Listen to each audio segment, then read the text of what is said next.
Hi guys, sorry, we're just running 5 minutes late. We're just waiting for Tom, so if you're watching on YouTube or Facebook or anywhere, then I'm very sorry. We're just going to be 5 minutes, so you get that lovely holding screen, which is sweet.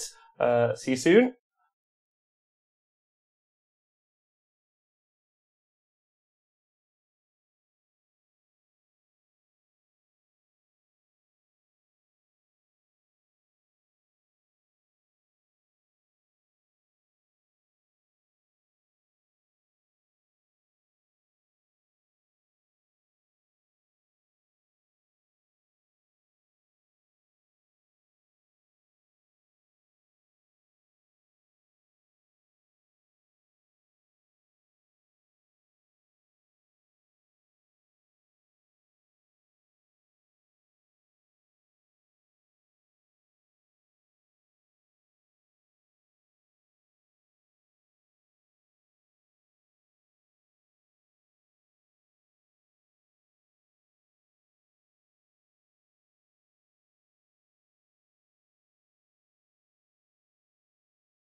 I think, yeah.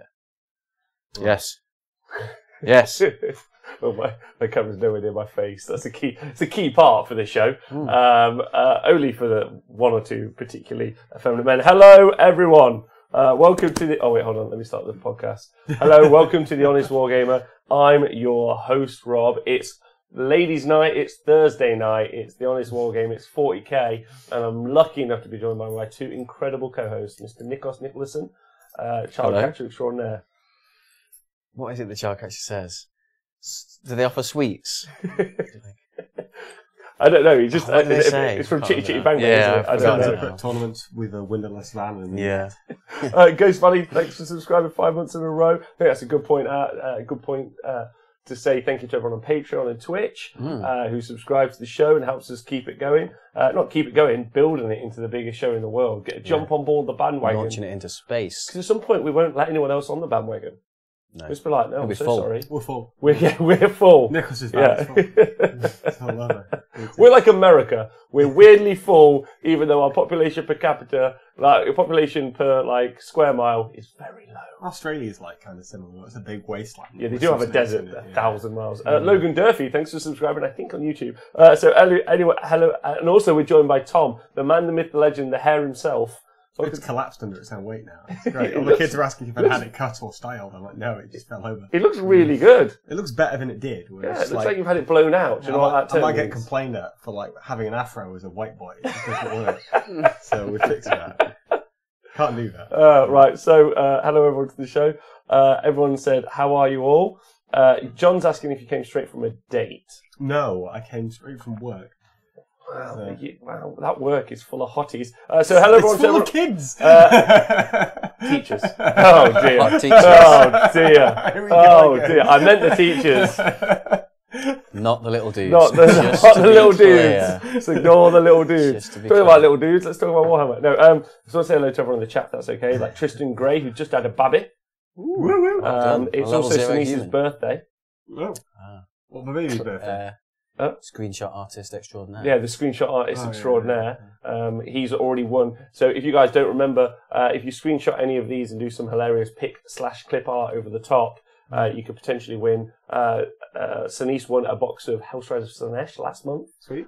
So the November competition is live. Stick it in our Discord. You can type in exclamation mark Discord or message us. Get into our Discord and join the ongoing conversation where we bully Tom for being late. That's fine. That's not your fault though. It's traffic. Yeah. I've heard, now this is we're recording this on Thursday the 15th of November. So as I'm aware today now, I don't really keep up with political news, but someone said Thunderdome on the BBC News, and that's what we're all doing now. So I think you got held up in traffic from everyone escaping the Thunderdome? It's escaping Britain and going to Ireland. Okay. That's how it works. I'm going to go Anywhere live that's in not Wales, just because they all sound mental. I found an odd Welsh song called Oi Mush on the internet a couple of years ago. Oh, nice. Yeah, I've been cheering that around.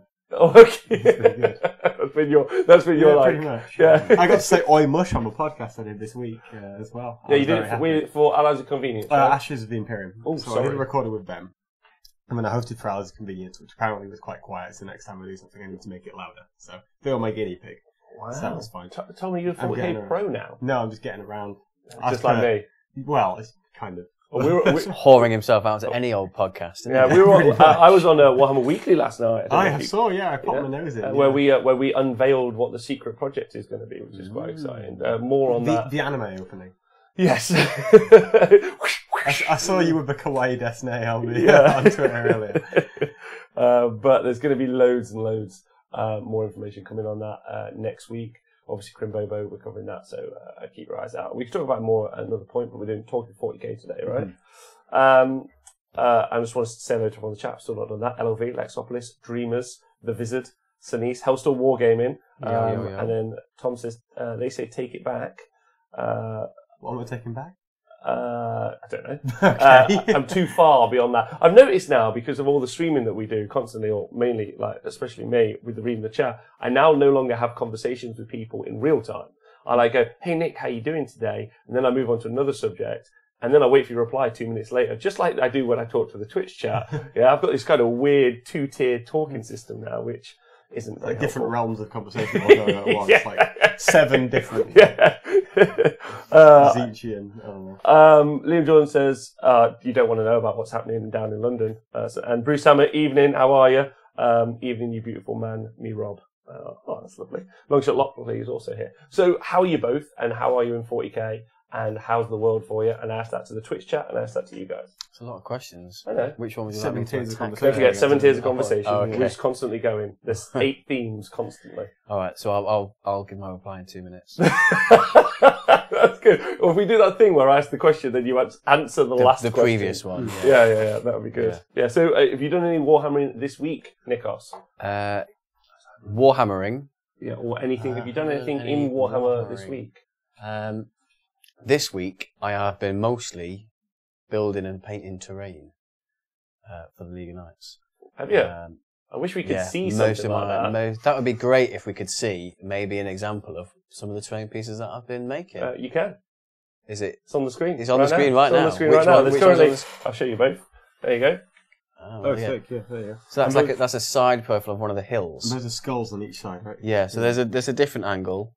It should cycle through. So these are these are some of the skulls that I bought from Halloween from a Poundland. So the base, and then there's another skull in there somewhere.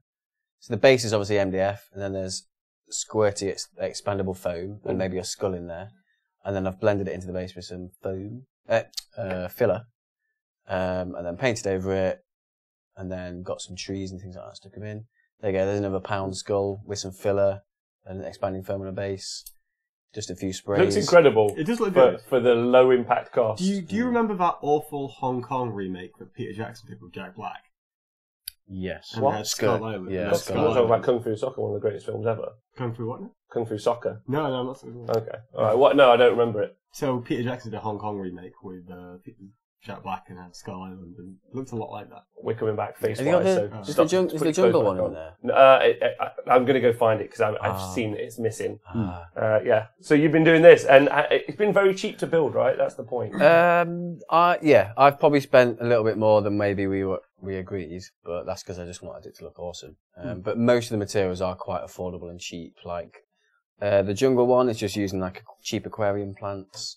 The trees that are so the filler's cheap. Expandable foam's relatively cheap. The skulls were £1. The wood's very cheap.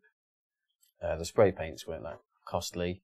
And the trees that I've used are like they're railway trees, so they're not, they're war games / model railway trees. I don't know why there has to be a distinction, right? It's miniature modelling. Yeah, the miniature modelling trees. And they're pretty cheap for the amount that I got. I don't know, it was like £4 for 20. It should be in the overlay now, I think, as you've seen. So you got a lot of trees for quite cheap. Yeah, and I've still got. So I've got some red ones that are incoming from China for the Mars board, Mars terrain. Some red trees. Some red trees and some red little plants. And I bought a load of tufts as well. 'Cause I want to put some little tufts in there as well. All right, nice. But what we're talking about realistically, and I think this is key, and what we're trying to express to people is Nikos has done this all himself in quite a limited space of time on quite a small budget. And obviously we're using these for the League of Knights, but it's also something a little bit more, isn't it? Like you're like you and me have had this conversation before, and we had a really long chat about terrain from the LGT and how it wasn't very acceptable. And Nikos is just there on his own on a one-man mission going, look, it's easy, it's simple, it's cheap, and you can make something that looks, in my opinion, incredible. I'm looking at the jungle board now, it looks amazing. I'm pretty pleased with that one. Yeah, you should do. And it's like... Once I've finished it all, I'll go back and cost it up. And because in total, each board is going to have 6 pieces of terrain on. So in total, I'm making 60 pieces of terrain. Mm-hmm. So after I've done it all, I'm going to go back and cost it all up and then work out how much it was per table and per piece. And then I've taken plenty of photos, so hopefully I will be able to make some sort of guide of how I did it and what I did what I did. But yeah, I'm looking forward to finishing it all. I think it'll look really cool. Especially you picked up some power generators. But they were ridiculously cheap, and we talked. And if you compare it to a power generator from Games Workshop, which is 80 quid, and obviously it's a great model, But I can I don't know. I feel like terrain should either be exquisite for its price cost, like Tabletop Worlds or Hagglethorn Hollows Kickstarter. Terrain like that, where it's thought ahead and I could use it for multiple systems and it's incredible. Or it should be like this: cheap, fun, big. And even then, you could go high end. How much does a lava lamp cost? A lava lamp? Yeah. You could use that as the inside of a generator. You could do the issue. I mean, I did look at one of those electric. I don't know what they're called. Rotate. The static. The Van de Graaff. Yeah, one of those ones. But the issue you have with those is that you need to plug it into the mains somewhere. So we're not going full model railway style. No. I think that's probably a good call there. Anyway, I think it's wicked, and you've done a cracking job. And I imagine, Tom, being the hobby wizard that you are now. I apparently have got into it. Yeah, because you're super into the hobby. Looking forward to it. Someone was saying Mr. Capacity said the terrain looks great. Brings me back to when I first started playing. Everyone made terrain like that. Yeah, it's been really fun to make. I can imagine. Cool. I think another thing I'd like to add about the terrain is the terrains we're aiming for it to be for the League of Knights event. So it's at least there's going to be at least one terrain piece on the table. Some will have two that are big enough to definitely hide behind for knights. So you can definitely So an entire knight can hide block behind. line of sight. Even maybe put the Preferon could hide behind some of them, but others they're only going to be partially obscured. But when we want to eventually run other like AOS or 40k events, all we need to do is add a few small area terrain bits, and then we've got a full set table for 40k. Because it's good, yeah, because they're actually kind of bigger than. In fact, I might grab one out and show. But they're bigger than even you would get. Like they're going to hide a predator pretty comfortably. Oh yeah, easily. Like which I'll grab you there. Oof. Can you grab the power generator as well? Oh yeah, no problem. Oh yeah. Oh yeah. There you go. You want Yeah, so I went back to B&Q the other day and I just bought some sprays, and I went to the clearance bit and they just had like these things. I think it's for storing screws or something. Yeah, it's like a little tub. So it's like a plastic cylindrical thing, like a yeah. And then it's got a case that you can. Yeah, a case. But then I just thought, put that on its side. Maybe like put a little chimney back next to it. It's like a little factory. You could even spray that separately, and then So the plan with these is obviously spray this separately. The little container thing. The container. And when we first talked about terrain, Rob said, "I really want glowing terrain," and I was like, "Not sure how we're going to do that." But when I spotted these, I thought if we just don't glue that in, If we just take that out before each game, put a little tea light in there. This is like sprayed lightly white. Put a tea light in there, slot it back in, and it will like flicker and glow during the game. Look pretty cool. Really cool. It looks amazing. I do have a message from on Twitch. It says, "Love heart. Oh my god, please say hi to my baby bear Nikos, all the way from Hong Kong. Love heart. He looks super capitalized, dreamy as ever. Love heart emoji face. Love heart emoji face. The terrain looks amazing. I helped make that shit. P.S. Honest Wargamer rocks." And that's from Amy Boo. Hi, Amy. She said she's going to send an embarrassing message to embarrass her. And yeah, she did help make the terrain. We did some spraying last Sunday. She helped me spray all the terrain. That's great and awesome. Absolutely. And it doesn't look like a shoe on a table. No. And I don't get help doing this shit. You don't get any help? No, but I also don't make any terrain. Well, I think it looks amazing, Nikos. I can't wait to actually see the boards, and we're going to do quite a few practice games, and maybe even some practice battle reports on the show before the League of Nights, so you guys are going to see that. Tom, you done any wargaming this week or anything in the world? I had three. So basically, I turned up at Throne of Skulls on Sunday. Mm-hmm. I was going to do some practice games with one of my Welsh teammates who was playing some Dracarian Harlequins, and we tried to get a table, we couldn't get one. He said, "You can have this one, but we need it back by 1:30. Mm-hmm. By 12:30, we'd finished 3 games. So wow. Was that because you were like playing halfway through? And then we'd work it. Well, we'd work it out. Yeah, pretty much. So we played 3 of those. We've got a good handle on Dracari now. I'm going to actually try and get some Harlequin bikes, which is weird, just in case the Shining Spears get hit. But that should be fun. Because they do the same job. Pretty much, and they're slightly cheaper. Yeah. And then you can double move them as well with the shadows here, so that's pretty good. They are cracking. Yeah, I used a ton of them. Unless you don't fight vehicles, weirdly, for an entire They're a bit shittier against Magnus and things like that, but when you're playing things like that aren't Recon, it's not really a problem. Yeah. So it's fine. But, so I had a few practice games there. I've also been painting a solitary warp spider, so I got some third-party warp spiders, or Arachnid 5U, from a place called War Games Exclusive. Yeah. And they're pretty cool, like female warp spiders, or not really they're just cool models. So I've been painting one. I've been trying to paint them up really nicely. So I did this is the first time I've actually airbrushed all the different parts. So I've done the base, and I put some water effects on that from a Leo, and then I've done the actual model. Yeah. And I spent the entirety of the last 2 days when I was free, apart from when I was recording and obviously at work, just doing the yellow trim because I was building up the colours to get the yellow on that, which I'm quite pleased with. So I've been working my way through that, which I'm quite happy with. So you played a ton of games and you did some hobby. And I did some hobby. Yeah. And I did some recordings. So I did the Hours of Convenience podcast, which is out at the minute. Apparently I'm a little bit quiet though, so don't play it in your car. And I have also done a recording for Ashes of the Imperium, which is coming out sometime next week. Okay, nice. And I've got an interview scheduled for, well, not scheduled, but agreed. We're going to schedule it in a couple of days for next week. For just this. talking to someone. Should be fun. You're going to do. Tom's going to do his first own show for the Honest Wargamer, interviewing some 40k people. Number one, I'm incredibly grateful to you because you know how incredibly tough the secret project has been in time-wise. Oh, of course, yeah. And we've got loads of stuff to do. I've spent the entire day working on the secret project. I've specifically been doing the workbook.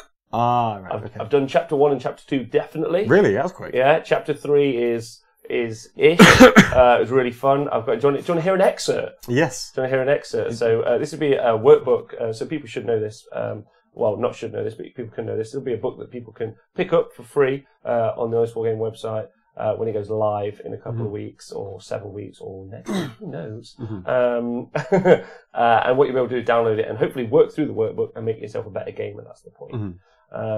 Using, I found out last night, Socrates, no, someone. Damn, I forgot. What's Socrates? Socratic methodology. Oh, yeah. So basically, it's a bunch of questions that you ask yourself and then you fill them in. But what was really fun, check this out, I did a player profile on the type of player that you might be. So I'd like to know which you two fit into and ask everyone in the chat at the same time. Is it like one of those BuzzFeed quizzes? Kind of. BuzzFeed is the Socratic method. Socratic method, thank you. Yeah. BuzzFeed is the Socratic method for deciding which Harry Potter house you're in. This is the same. So what type of gamer are you? Okay. Yeah, you guys ready to take the quiz? Criterion. And everyone on Twitch, I'd like you to play along with you, if that's okay. Is that okay? Mm-hmm. Right, so first one up, and I've come up with some funny names for them, but I haven't finished it yet. So, control players are number one. Yeah. So there isn't a whack arsehole section. No, well, kind of. So, control players, cool, calm, collected. They wake up in the morning hoping to make it rain on your sunny day. The aim of these players is to make you not play your army the way you want or had planned to. While this is a very viable tactic, it's frustrating to play against, and we imagine a sick delight to play with. Just be aware it won't get you many favourite game votes, and knowing what units to control will require a lot of planning ahead of time and some good system mastery. Okay, does that sound like either of you two? I always run control kind of decks in other games, or control, just anything control. But not in 40k? I don't know, it depends on what the options are. Okay, so then there's addicted to mobility. And now I've got a quote, so I need to go back and redo these chapters, but movement is the key stat in any wargaming. The quote of every game if it's the profile, also one I use often. Having great mobility lets you make a decision about when to engage, lets you correct mistakes you may have had at deployment or engagements. It's useful to people who want to pivot mid-game and can be used to be deceptive and not where your opponent expected. Either of those? Both of those, kind of. Both of those so far. Yeah. That's fine. Fast playtime. That's the next one. This is all I grow all day. I think I need to rename it. But the quote is, I alpha strike, then I either win or I hit the bar. That's the quote. Some players just don't want 2.5 hours of intense tactical decision making. To see every dice roll as a key part of a Rosetta Stone of decision rubric, and that's totally okay. You want a fun weekend and a low impacted weekend. All the gamble of this player style happens in army selection. You go for the win in the early turns. Sounds like me when I was playing my knights. Okay. I mean, I finish games fast, but I wouldn't say that's how I play. Okay, good. This is you possibly then, Tom. You might be a wombo combo player. Cheesy combo. That's a plate by Pooh Bomb, isn't it? Basically. Right, yeah. Armies that use the overriding trick, like huge summoning, stacking command abilities or stratagems. Again, this is an army you build in the list phase and requires some mastery of the system, but means you go into the game trying to do a thing. It's quite rewarding, especially if you count that as your own personal win objective. Almost always the trick happening means you're in a favourable position. There's also the downside of the trick, find it's hard matchup, or just not working, which can be disappointing. Sometimes, or people knowing what it is. Exactly. Sometimes it can be small as a character's trick, or maybe the whole army is set to do one specific thing. Wombo combo players. Do you feel like you're one of those? That sounds like the list that I took to Blood and Glory, because it was built around the double move, Berserker charge, and then the Bloodletters coming in. Yeah. That was my combo. Your wombo combo. And if it didn't work, it was just kind of like... I would say... Well, I think I built the list to be really reliable at doing that. Yes. So, you basically had your one thing that was your win condition. You just doubled down on the win condition repeatedly. Yeah, I made it really reliable to happen. Next up, the Kid Puncher. No description. Next up is the Math Hammerer Ania. That's also me. That's like 4 that are me. You are the matrix. You know the average performance of every unit, the likely results of charges and casting. You do a lot of prep work, more than even this workbook. Nope. More than likely, you're a cautious player, sensible, steady, and focused. You plan ahead and know, and you would like to think you can predict the flow of events. It can also be hard to read you, guess what you're doing, and you have a good poker face. This is a great playstyle, and usually, what gamers who perform consistently, it's usually the playstyle of gamers who perform consistently over time. The direct enemy of the math hammer is the gambler. They will not play sensibly, and usually the trait of the new or insane. And this is where I step in. The gambler. The quote is, if I roll a 6, then 2 6s, then 10 4 pluses, I'll win the game. And that is a good one. Risk versus reward is a key element to T-Sports. That's right, I said it. T-Sports. And all gaming and the gambler sits on the extreme end of... and all gaming and the gambler sits on the extreme end of the pile. You are crazy, out of control cat, and you make predicting what you're going to do very hard. Building armies that allow you to take these high risks can be fairly simple to deeply complicated, depending on how far you go. But knowing that you can is important. Knowing that what you want to do is great fun too. Certainly does mean that you can spend a tournament full of confidence because you're trying to roll against the odds. The gambler. Full of confidence after losing 4 out of 5 games. You're trying to roll against But that's what's terrifying. You don't want to come up against the gambler game 5. Like, you've lost 4 games. If you know the guy you're playing has lost 4 games, but he comes with the confidence of having won 4 games. You're like, what do I do? If the gambler is 4-0 and you're coming up against the gambler in the final round, something's gone horribly wrong. But that's what's scary, because the gambler can win a tournament. It's unlikely. Won't, but can. Has. When? I won it. That fucking trophy right there, I don't Tom. think you're doing yourself I think you're doing yourself a disservice, Eddie. I don't know. I think you can embody multiple play styles at the same time, and then you just select one. Yes, you can. And that's key, right? Yeah. But also defining who you are as a person. I didn't want to, I thought it would be... Also, the next one as a play style is the money.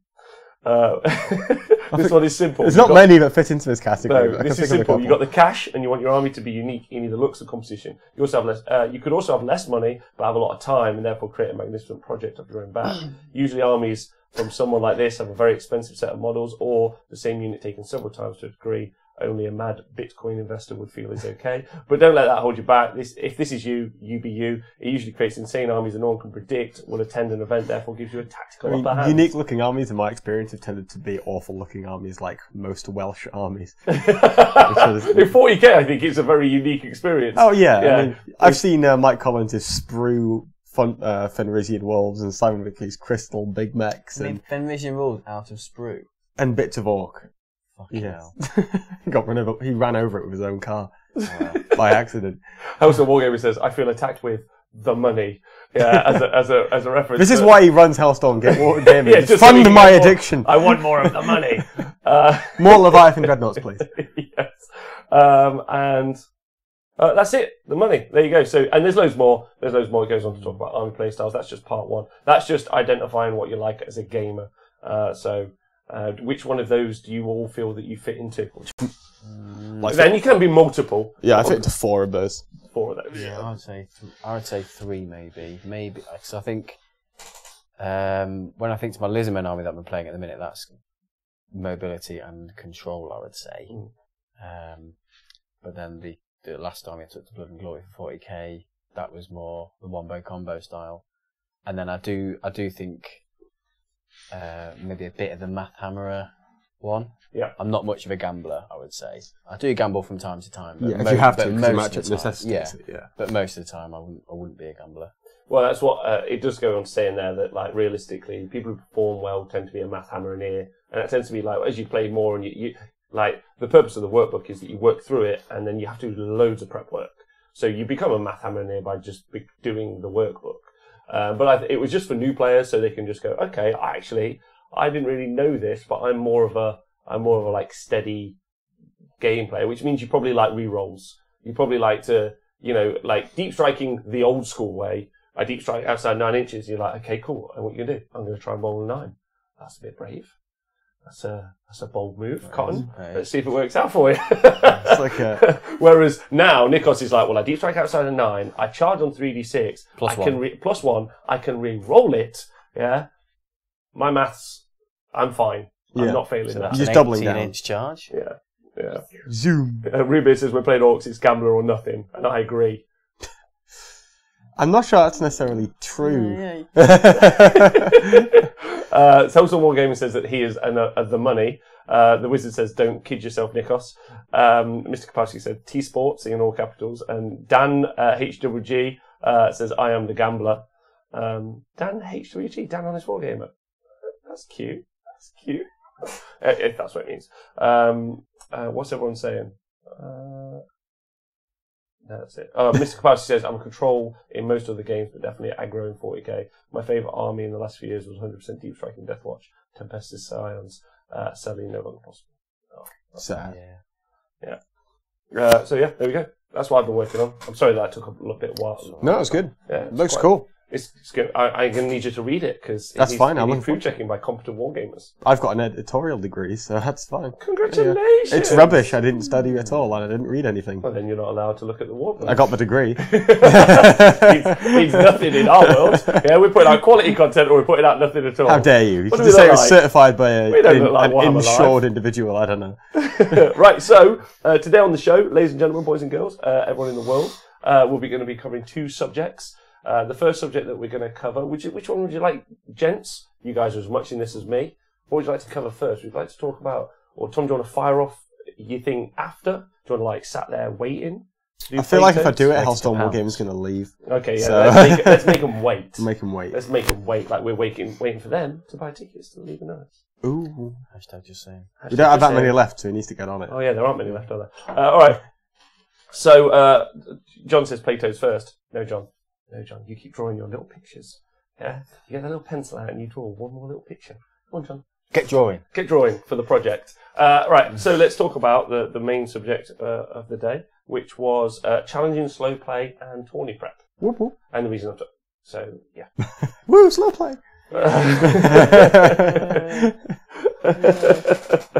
So, does anyone want to kick off why we're talking about this? Because we talk about it every other week. But that's the point. We want to put like a defining pin into this story, don't we? Yeah. I think so that it's not something that we have to. No. Well, so somebody did tweet about it, didn't they? Sort of. And someone also left us a Facebook message. Yeah. I'm actually going to check my Twitter just so give that person a shout out. Okay, good. Unicorn John also says that I'm not his dad. I could be. There's no proof that he's not. There's no proof that time machines haven't been invented in the future for me to go back and then be his dad like Martin McFly. Yeah. Yeah? There we go. So somebody tweeted us and asked, basically, it was J.R. Hartlepool sort of asked us about, I think his tweet came from the conversation that we had last week about the game that I had that was slightly contentious in terms of, and he was asking basically about how to speed up your play. So he said, listening to Honest Wargamer Blood and Glory 40k review, how can us Orc players make the experience better for others? I love my horde of boys and always give opponent benefit of the doubt with timing, but if others are slow playing, it's a worry.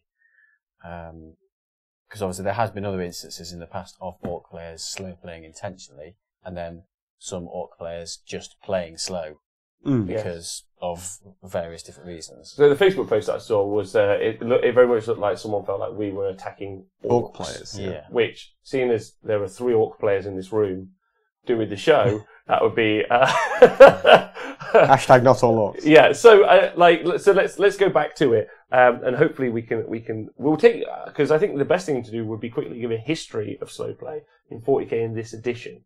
Because that's really the key concept of why, like just as Nikos has touched on. So initially, and the biggest issue was the coverage that we saw from the LVO, so Las Vegas Open, at the beginning of this year of 2018. We saw some players taking more than an hour for a single. And that was an Eldar player as well. And that was an Eldar player on the final tables of the biggest event in the world. The semi-finals. There we go. Mr. Kapowski, thanks for joining the Nissan Gang for 2 months in a row. And so I think realistically, so that kicked off a kind of like why at top tier competitive gaming are people taking so long? And it was intentional slow play. If you go back and listen to that podcast, we talked about it and we mentioned it there. Then something very similar happened at the LGT, which wasn't too long after, Was it slow play? Right, there was conversations about the length of time turns took. So then that kicked off. That was round 1, right? Yeah. But then it kicked off a whole bunch of conversations at the first quarter to the first half of 2018 about using chess clocks, not using chess clocks. It wasn't the LGT, it was the Games Workshop final. No, that came after. That came after. There was 2 instances before the final. Because I don't remember any slow play at the LGT. Yeah, there was some. Okay. I remember it. And then what we moved into was the final. We talked about chess clocks. Everyone talked about chess clocks. The ITC started to say that you have to use chess clocks in certain situations. Your opponents can say, like, I insist on this using chess clocks, stuff like that. So it's been a thing that people have done. We talked about Tom. We did a show about the differences between ETC, ITC, and Games Workshop, and how ETC have 3-hour rounds compared to 2.5-hour rounds. And 4-hour rounds. Yeah, or 4-hour rounds, and then they do yellow, red card systems for people who they think are trying to play slow. So we did all that. Then we came to the Games Workshop Heat Final for 40k, and obviously that's quite local to us, even though it was weirdly somewhere else. And it was won by a gentleman called Morgan, who slow played with Orcs over the entire weekend. Now, the 2 instances we're talking about initially are both Eldar related, and this is now the first time of Orcs. I then went to a tournament and had to play against Orcs. Oh, I'd also been to a tournament previously where I had to play against 3 Shadow Swords, and this guy's turn took an hour, which is just crazy. Then I went to the most recent heats at Warhammer World playing an Italian fella, and if you go back and listen to that, I am not polite about that at all. In any way. And then, most recently, Nikos played another Orc player. The Italian fella was an Orc player, and Nikos played an Orc player, and again, the game didn't finish on time, but they were new to the Italian guy I played, he was playing slow because he was unable to play fast. Not because he was Italian, because I feel he was very new and the army was not something he was capable of using. And Nikos' experience was, I feel, the same, not to speak for him. Similar, yeah. Okay, cool. So that's where we're at. And then we have the other guy at Blood and Glory who was going for like number 1 or ITC, and he got Dr. Win for slow play. Yes, absolutely. So there's been a consistent story with this. So number 1, I'd like to clearly state that I think he can play a game with Orcs and finish the game comfortably. Yeah, I don't think it's an Orc issue. No, and I assume you two agree. I agree. I've played against 210 Storm Boys at the Six Nations, and that was like a 3-hour round, including pairings as well, which is like an ETC thing. And we finished the game no problem at all. Like we were the 3rd or 4th game to finish him around. Smashing. Yeah. So realistically, I thought what we could talk about is like initially we'll talk about structurally. So first, there are people who play slow as a tactic in the game to get objective points early, then win the game based on that. In my opinion, that's cheating. Yeah, it is. So that's 3 votes for cheating. So already, I think that's something dishonourable. It's dishonourable. We remove that from the conversation because what we're talking about is people who are cheating. It's not a tactic because cheating isn't a tactic. So it's not a tactic, it's not a thing, so it's off the table. But in the 40k community, it is happening and has happened for the past year. And it's a great conversation that we've had before, and maybe we could tackle again another time. Or maybe tackle now. Like, what's the resolution? ITC using chess clocks. ETC do 4-hour rounds. We still have people bringing chess clocks as well, though, to the ETC. We still have people bringing chess clocks to the ETC, though. So I played against a Belarusian fella in the last round of the singles. And he had a chess clock, and I just enjoyed smashing it. Yeah. It was really good fun. Got him. You can still play slow in your opponent's time on the chess clock. Oh yeah, you can filibuster. Yeah, right. So that's not. There's no real I don't think that really resolves an issue. I've said before several times that I think the easiest issue is if both players don't finish the game, they both lose the round. I think it makes it. Well, I think so too. I think it does make it harder though. To slow play if you have to do it in your opponent's turn. But I mean, with the guy I was mentioning, he spent 30 minutes before the game asking questions about his opponent's list. Yes. So do you take that off his time? Probably you do actually, but so it's a complicated issue. Yeah, it is. Yeah. It is a complicated issue. I think I've come up with what I think is a fair. I just think both players should lose, and I'd like to hear dissenting opinions or what the chat's saying. LV's obviously calling Morgan a cockwomble. I'd just like to double down on reiterating. I would like triple down on the that he is a cockwomble for slow playing to win a tournament. It wasn't even really a tournament. It also wasn't really a tournament, but that's a different conversation. That's a big yikes. I did one that says I think it's to help armies that rack up points early but might not be able to compete in game distance yet because you can get tabled. And it helps one more game, forcing the game to end in an earlier turn to win by points. You could get tabled round 5, but the winning in points on turn 3 or 4. That's why. Chapter Master of Balrak was asking because he wasn't really aware of it as why people would do it as an attempt to win. Oh. Yeah. Do you want to explain that, or huh? do you want me to explain that? No, the guys in the chat explained it. Okay, that's fine. So there we go. Evening, Ace. How you doing? And then, so yeah, that's the conversation. So I think both players should just lose. LB says that's not fair. I don't think it should even be that they have to get to turn 5. I think they should just finish the game. Because you can still... Finishing at turn 5 is still an advantage. Rather than having to ever roll. Oh yeah, I'm not saying turn 5. I'm saying playing to the conclusion to the very end. Yeah, just to clarify. Yeah.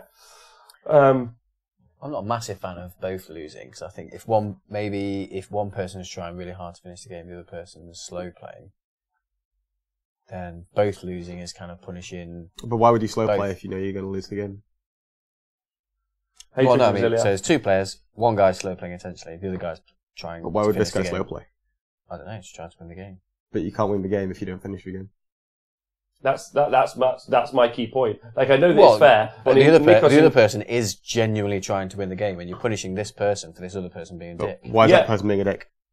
I don't know. He's been a dick. Well, so both players losing means that no longer anyone uses slow playing to cheat as a tactic to win, because that route is now barred from them. In the situation that you that has to be established in the tournament pack. Yeah. Yes, in the situation that you had, in the situation that I had, Nikos, where we had people who were unable to complete a game in the course of a 2.5 hour round. That would screw. Yeah, that would screw us both over as well. But realistically, what I would be more frustrated by is the miasma of how we all feel that there's an environment where it's like, I don't know if they're being slow because they're slow or they're being slow on purpose. I would much prefer there be an environment where I know that the person couldn't be slow on purpose as a path to victory. And the only reason you would ever slow play in that kind of environment where we're doing what you're advocating is just spite. Pardon me? Yeah. So, for example... But then what would we do if there is a situation where there's someone who's new who just can't finish the game at that time? That is, again, screwing over the other player. It is, and I think we've got some answers to that. That's what's really key. Yeah. Yeah, that's what's really key, I think. And what's the answer there? Hold on, I just want to point out some other problems with my system before we go any further. What if your friend intentionally slow plays the game to, like, let's say us three were all assassinate somebody. Yeah, we're all on 4-0 and we're on the final tables. Yeah. What would be to stop one of us throwing, apart from the fact that all of us have integrity, to throw a game so the other could win? I think integrity is the key element there. But like, are people unscrupulous in which to do so? So I think that's absolutely cool. And I think it requires people like us on our show to call stuff out, which is what we did last week, which is why we got the feedback on Facebook and we got the feedback on Twitter, which is why we're talking about it one more time. Yeah. But I would say that prep is the answer, which ties back in with what I was talking about before, which was I was talking about my workbook. And I was talking about the fact that people need to prepare. People need to turn up to tournaments better prepared to play those tournaments effectively. Fail to prepare to fail. Exactly. And people aren't, and that's a key element. And TOs need to start insisting that people are. Yes, I think that's it. Like, now that's tough for TOs because they want to sell tickets. But is that gonna put off new players? There we go, and that's a key function, isn't it? Like, new player. Like, I wouldn't go to Wimbledon. Yeah. Right, and just expect to be able to play. Right, but what I mean by this is, Nikos, if you consider yourself to be a new player, right, you go, okay, I've played no games of 40k. I'm going to buy a ticket and go to an event. I would say you're an idiot, and I mean that in the nicest way. But you are a muppet, because why would you think that would be the environment, to first attempt to play your game of 40k? It's ridiculous. A competitive game. Yeah. If it was a narrative tournament or an event or a heat, or you just come along and you just want to play a game, and it's like it's build. But a TO who puts on a competitive event wants everyone to be finishing every round, every game to its conclusion. They do, but they also want as many people to come as possible. And unless there's like some sort of vetting process on who buy the ticket, they are not in control of who's actually buying the ticket. I think it kind of feeds into that though, because if you end up going to tournaments and you're constantly playing people who can't actually even finish games, it's not going to do much for your enthusiasm to go to tournaments.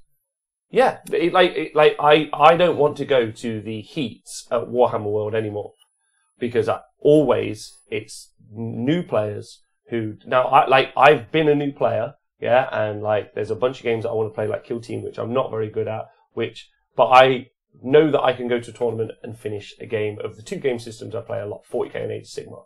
Like I'm comfortable with that. Yeah, and I know that I am. And in a situation where I think something's my fault, and I'll give you a really good example. Went to the one day at Hellstorm Wargaming with, and I played 3 games. One of them against Mark Crumbly Bonebly, who's Tom played a lot. He's a very good competitive 40k player. Yeah, he's good. Yeah, me and him did not finish our game. There's I think he's playing Lawrence from Tabletop Tactics on the stream on Saturday. Oh, okay. It's going to be fun. All right, I'm looking for Mark to body him. It's going to be great. That will be fun. I've got nothing against Lawrence. I may watch that. But yeah, what I mean is neither of us finished that game, and the Hellstorm guys are in the chat now. They came over and they kind of mediated. There was nothing negative between me and Mark because we were doing everything in our power to speed that game up. I wouldn't do Overwatch when it was 40 conscripts versus a rhino. I was like, I'm not going to do an Overwatch. He was like, cool, I'll just stick a wound on. Like, we were just being very math hammer and very chill about it, and we sped our game up loads, and we still didn't get to the conclusion of our game. So you're having fun with him as well, but it's a social game. It was a social game, and we had a cracking time. So what I've got to say is that I think that them also is a structural issue in 40k, which we'll touch on in a minute, but we'll do the resolving issue first. Do you think how many practice games do you think someone should play before they go buy a ticket and attempt to compete in a competitive event? As in a 40k before you even go to an event? Before you go to an event. What would you think is fair? 10. I didn't play any practice games before Blood and Glory. But yeah, okay. But how many games have you played leading up to Blood and Glory in your life? VU 100. Many. Oh, Gwen Kellum has just become a Patreon for $10. Thanks, Gwen Kellum. I think I've played 200, 300 tournament games now. So I think I worked it out last year, and I've played 200, 300 tournament games. So you're not the people that we're talking about. No. Yeah, but I'm trying to work out how many I would have played before I went to a tournament, because I didn't play as a kid. I don't know. I played about 20, 30 games before I went to my first tournament, realistically. As in not kid 40k, as in proper 40k. Okay. 30 to 40? 30 to 40. Okay. Nikos? Oh, God, I don't know. Many. Before you go to a tournament? I don't think you necessarily... So for Blood and Glory, I played 1 practice game with my list. No, not you. So what I'm asking is... What you should do. So, you're a new player. As a this new is where player. I'm at. Yeah, this is where I'm at. And this is because... 2 or 3. We want only 2 or 3. You think that's enough? Yeah. What, from not knowing the game at all? Well... Alright, okay, so here's a different one. Not knowing... So, never playing 40k before, going to a tournament, how many should you play? Here's one. I was thinking like someone who's been playing... There's that Age of Sigmar tournament coming up, the team event, right? Yeah. You... Nikos, Rob, and Nathan are going. You need a 4th. I'm going as your 4th. Yeah. How many practice games would you want me to play before I go? I want you to play, based on my workbook and a bunch of things I've been working on recently, I want you to play at least each one of the scenarios, that we know that we're going to play over the weekend. So I'd want you to play each one of those so you know the win conditions of the scenario. And that isn't because I think you can't tactically play the game. No, of course. But I want you to be familiar with the nuance. I want you to be better prepared. So that's at least 5. Minimum, and I'd want you to practice your deployment several times. And then a couple of games to actually learn the basic rules of the game. Yeah, that would be before that. So yeah, I would want you to have probably something like 5 to 12. That doesn't include practicing deployment. So that'd be about 12. 12 is a minimum. 12 is my minimum. So 15. Yeah, 15. That sounds about good. Yeah, Melkor says I have 12 under my belt and I still feel like I need more before a tournament. Says Melkor. So I read what the guys in the chat is saying. So everyone's saying that 1750 might be too many points. No, please. Which I think we'll get onto the system. We're going to challenge each problem as we come along it, right? I think that's the right way. First off, cheating. If you're slow playing as a tactic, it's cheating. You should be kicked in the dick and thrown into the street. Yeah, kick you out when Brexit happens. Yeah, or whatever, or join us in our Mad Max style country now, whatever you prefer. Follow up. This is the new people and people who like people who we've experienced, Nikos, who can't complete games physically. My advice is play many games so you know that you can. Bring a list so you can table them in 3 turns. Yeah, I think it's fine for us to that. I think that's great advice. Play lots of practice games, but in terms of people going to tournaments, you can't stop people who haven't done that coming into a tournament. So it's not going to solve the issue. It's not going to solve which issue? Not being able to finish the game. Why? If they practice the point. Well, if they have practice, then it might solve the issue. But it's just having that advice out there isn't going to stop people who haven't done that buying tickets and going to tournaments. And no, it's not because what I mean is eventually I'm trying to be systemic about it, right? So like as a process, because either there's no answer, in which case we just all do this, we just go cool, end of the show. There's no answer. Good luck. just hope you avoid those guys, yeah. Or there's a systematic answer that you gave fair advice, I think, at the Blood and Glory event. You've taken a horde army and you aren't able to complete this game. The Italian fella, who I gave no advice to, apart from, it's unfair that you brought this to the tournament, it fucked up my weekend. Cazzo. Yeah. No, never. Right? No, never. Go back to play League of Legends. Never ever. I think there's nothing that you should, like, he should never have been allowed to play that army at that event, realistically. Like, and he should know that beforehand. He should just go, I can't complete a game. But how do you go about that, though? Well, just like after their first experience should be, I haven't completed it. And you're like, well, why the fuck are you here? He's got friends. He didn't turn up on his own. The person you play, were they on their own? No, they weren't on there. I think they were there with their brother or some friends and things like that. But like, did their brother not know? But when you're buying a ticket, it doesn't, unless it says there like, you can only buy this ticket if you have played at least 10 practice games for the event. And what's wrong with that? Well, I want some sort of certification knowing that I'm not going to have to not play a game. You could just lie, though. You can just lie. I've read the terms and conditions. Tick. You can just lie. I'm not a robot. Tick. I agree. It doesn't necessarily stop it, but it's something to like. How about that as advice? So if it says it on your ticket or your TO, it's like, have you played 10 practice games? You go, maybe I should play 10 practice games. Yeah. Because there's no prompt up until this point, right? Yeah. That's my thoughts. Like, oh, maybe I should play 10 practice games beforehand. It should be like, you buy this ticket, the expectation is that you need to be able to finish your games, you should play X practice games. Games Workshop want you to turn up with no experience and there to be like, oh, you haven't played, don't worry, I won't win this tournament now, I've been practicing for 3 weeks, I won't bother, just because you're new. Never mind, I paid £200 for hotels, £70 for ticket, but you're new, and I really give a fuck about you. When does that happen in any other walk of life? People don't give money to people on the street. People being kind is not the general modus operandi of human beings in our culture. Yeah, I mean, you're just not completely absolved of any ability to confront people. Yeah, we need to be more challenging. Yeah, like 100%. In a healthy and lovely way. Yeah, otherwise people don't actually improve anything. Yeah, I want them tough to love. I want them to have an answer. You haven't finished this game. Why? Did you do 10 practice games? Well, why didn't you? Like, your models aren't painted. I'm taking them off the table. Fuck you. Again, I related to Eric the Eel. Yeah, right. The guy that turned up at the Olympics as a swimmer from like Uganda or Zimbabwe. Oh, it's like Cool Runnings level stuff. Kind of like that, apart from he nearly drowned in the pool because he's not a swimmer. He can't swim. No pools in Uganda. At the Olympic event. And he didn't slow anyone down because they just raced their race. Yeah, it's not hurting anyone else. It wasn't hurting anyone apart from the lifeguard. But you can't be Eric the Eel at the event. It's not okay. It's a two-way thing, isn't it? Yeah, I agree. It's not like there's someone swimming the other way and you've got to or like a relay and he just falls over on the track. Right, so I'm seeing some stuff in the chat. 3-hour rounds, chess clocks, clear advice and guidance in the pack, and activity and honest player feedback, says Ace, and I think that sounds great. That's a bunch of different. Has anyone said 1,500 points yet? Because I want to slam it. Also, the wizard was Ethiopian, FYI. He wasn't from Uganda, so I apologize about that. Somewhere in Africa.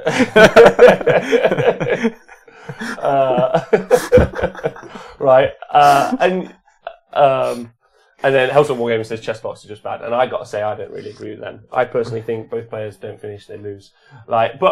So I feel like we've done cheating. That's out the window. Like, it's not solved, but we have like a system for being. If you're doing that, you're a cheat. You should call be them an asshole. Done. Yeah, or you should be disqualified and not allowed to events. Cool. People who can't play to completion need to practice. as a way, and TOs need to inform people. Yeah, they need to be informed. There's a couple of things. They need to have practiced. There's a couple of things they can do to help as well. So obviously, movement trays have been brought up before as well, which are actually really helpful. When you get into the assault phase, it's kind of a pain because you've got to basically remove them because you're doing all these micro movements, and it makes it really tricky. Another thing a lot of the Orc players in one of my Facebook groups have been doing is getting the Games Workshop dice app, just because if they're throwing 120 dice or something, we just go bang, and that speeds up the game a whole lot, doesn't it? Yeah, loads.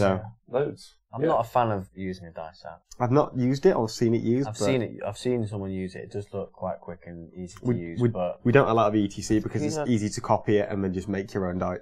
Like basically, just do your own dice app and then just copy the overlay. Yeah. And then say, look, it's the Games Workshop dice app. I mean, it's just no, it's not. Yeah, I think I talked to someone about it yesterday, and we both felt like it would speed things up using a dice app, but I think I really like just the physical nature of rolling the dice. Like, that's just part of the game. I think it's part of the game. Yeah. And also, when someone's rolling dice in front of you, you can, unless they're cheating and using weighted dice, you can see that the result of their dice roll is actually happening in front of you. It is real. Whereas a dice app, it's just some maths algorithm on the phone, and you can't see it happening. Well, you don't know for 100% sure that it's totally fair. It's why we don't play. It's why I don't play any competitive like online gaming. Like I have done in the past, but it's not like my thing to chill. Like there's something visceral about being at the event with the dice. But like that's a personal preference as opposed to. But I do agree with you, Nikos. Like at least on a personal front. Question: if you went to a qualifying event and played new players, would that be okay? Then you get to the finals, you're playing your peers, and that was very true. If I take the Age of Sigmar heats and then to the finals, like my experience of the finals for Age of Sigmar was exceptional. Everyone could play their games very comfortably, very fast, very efficiently, and they were great. If I compare it to the heats, different kettle of fish. Can I play devil's advocate a little bit here? Yeah. So if you're going to have lots of new players turning up and your qualification scope is pretty low, right? So it's basically to qualify for a Games Workshop final. Yeah, you need like top 50%. It's more than the top 50%. It's like the top 40 out of 100 people, right? Yeah. So it's just over that. So you need 3 wins, 2 losses, and then you're probably going to need a couple of sports or best painter votes, right? So let's say that you are on 3-1 or something like that.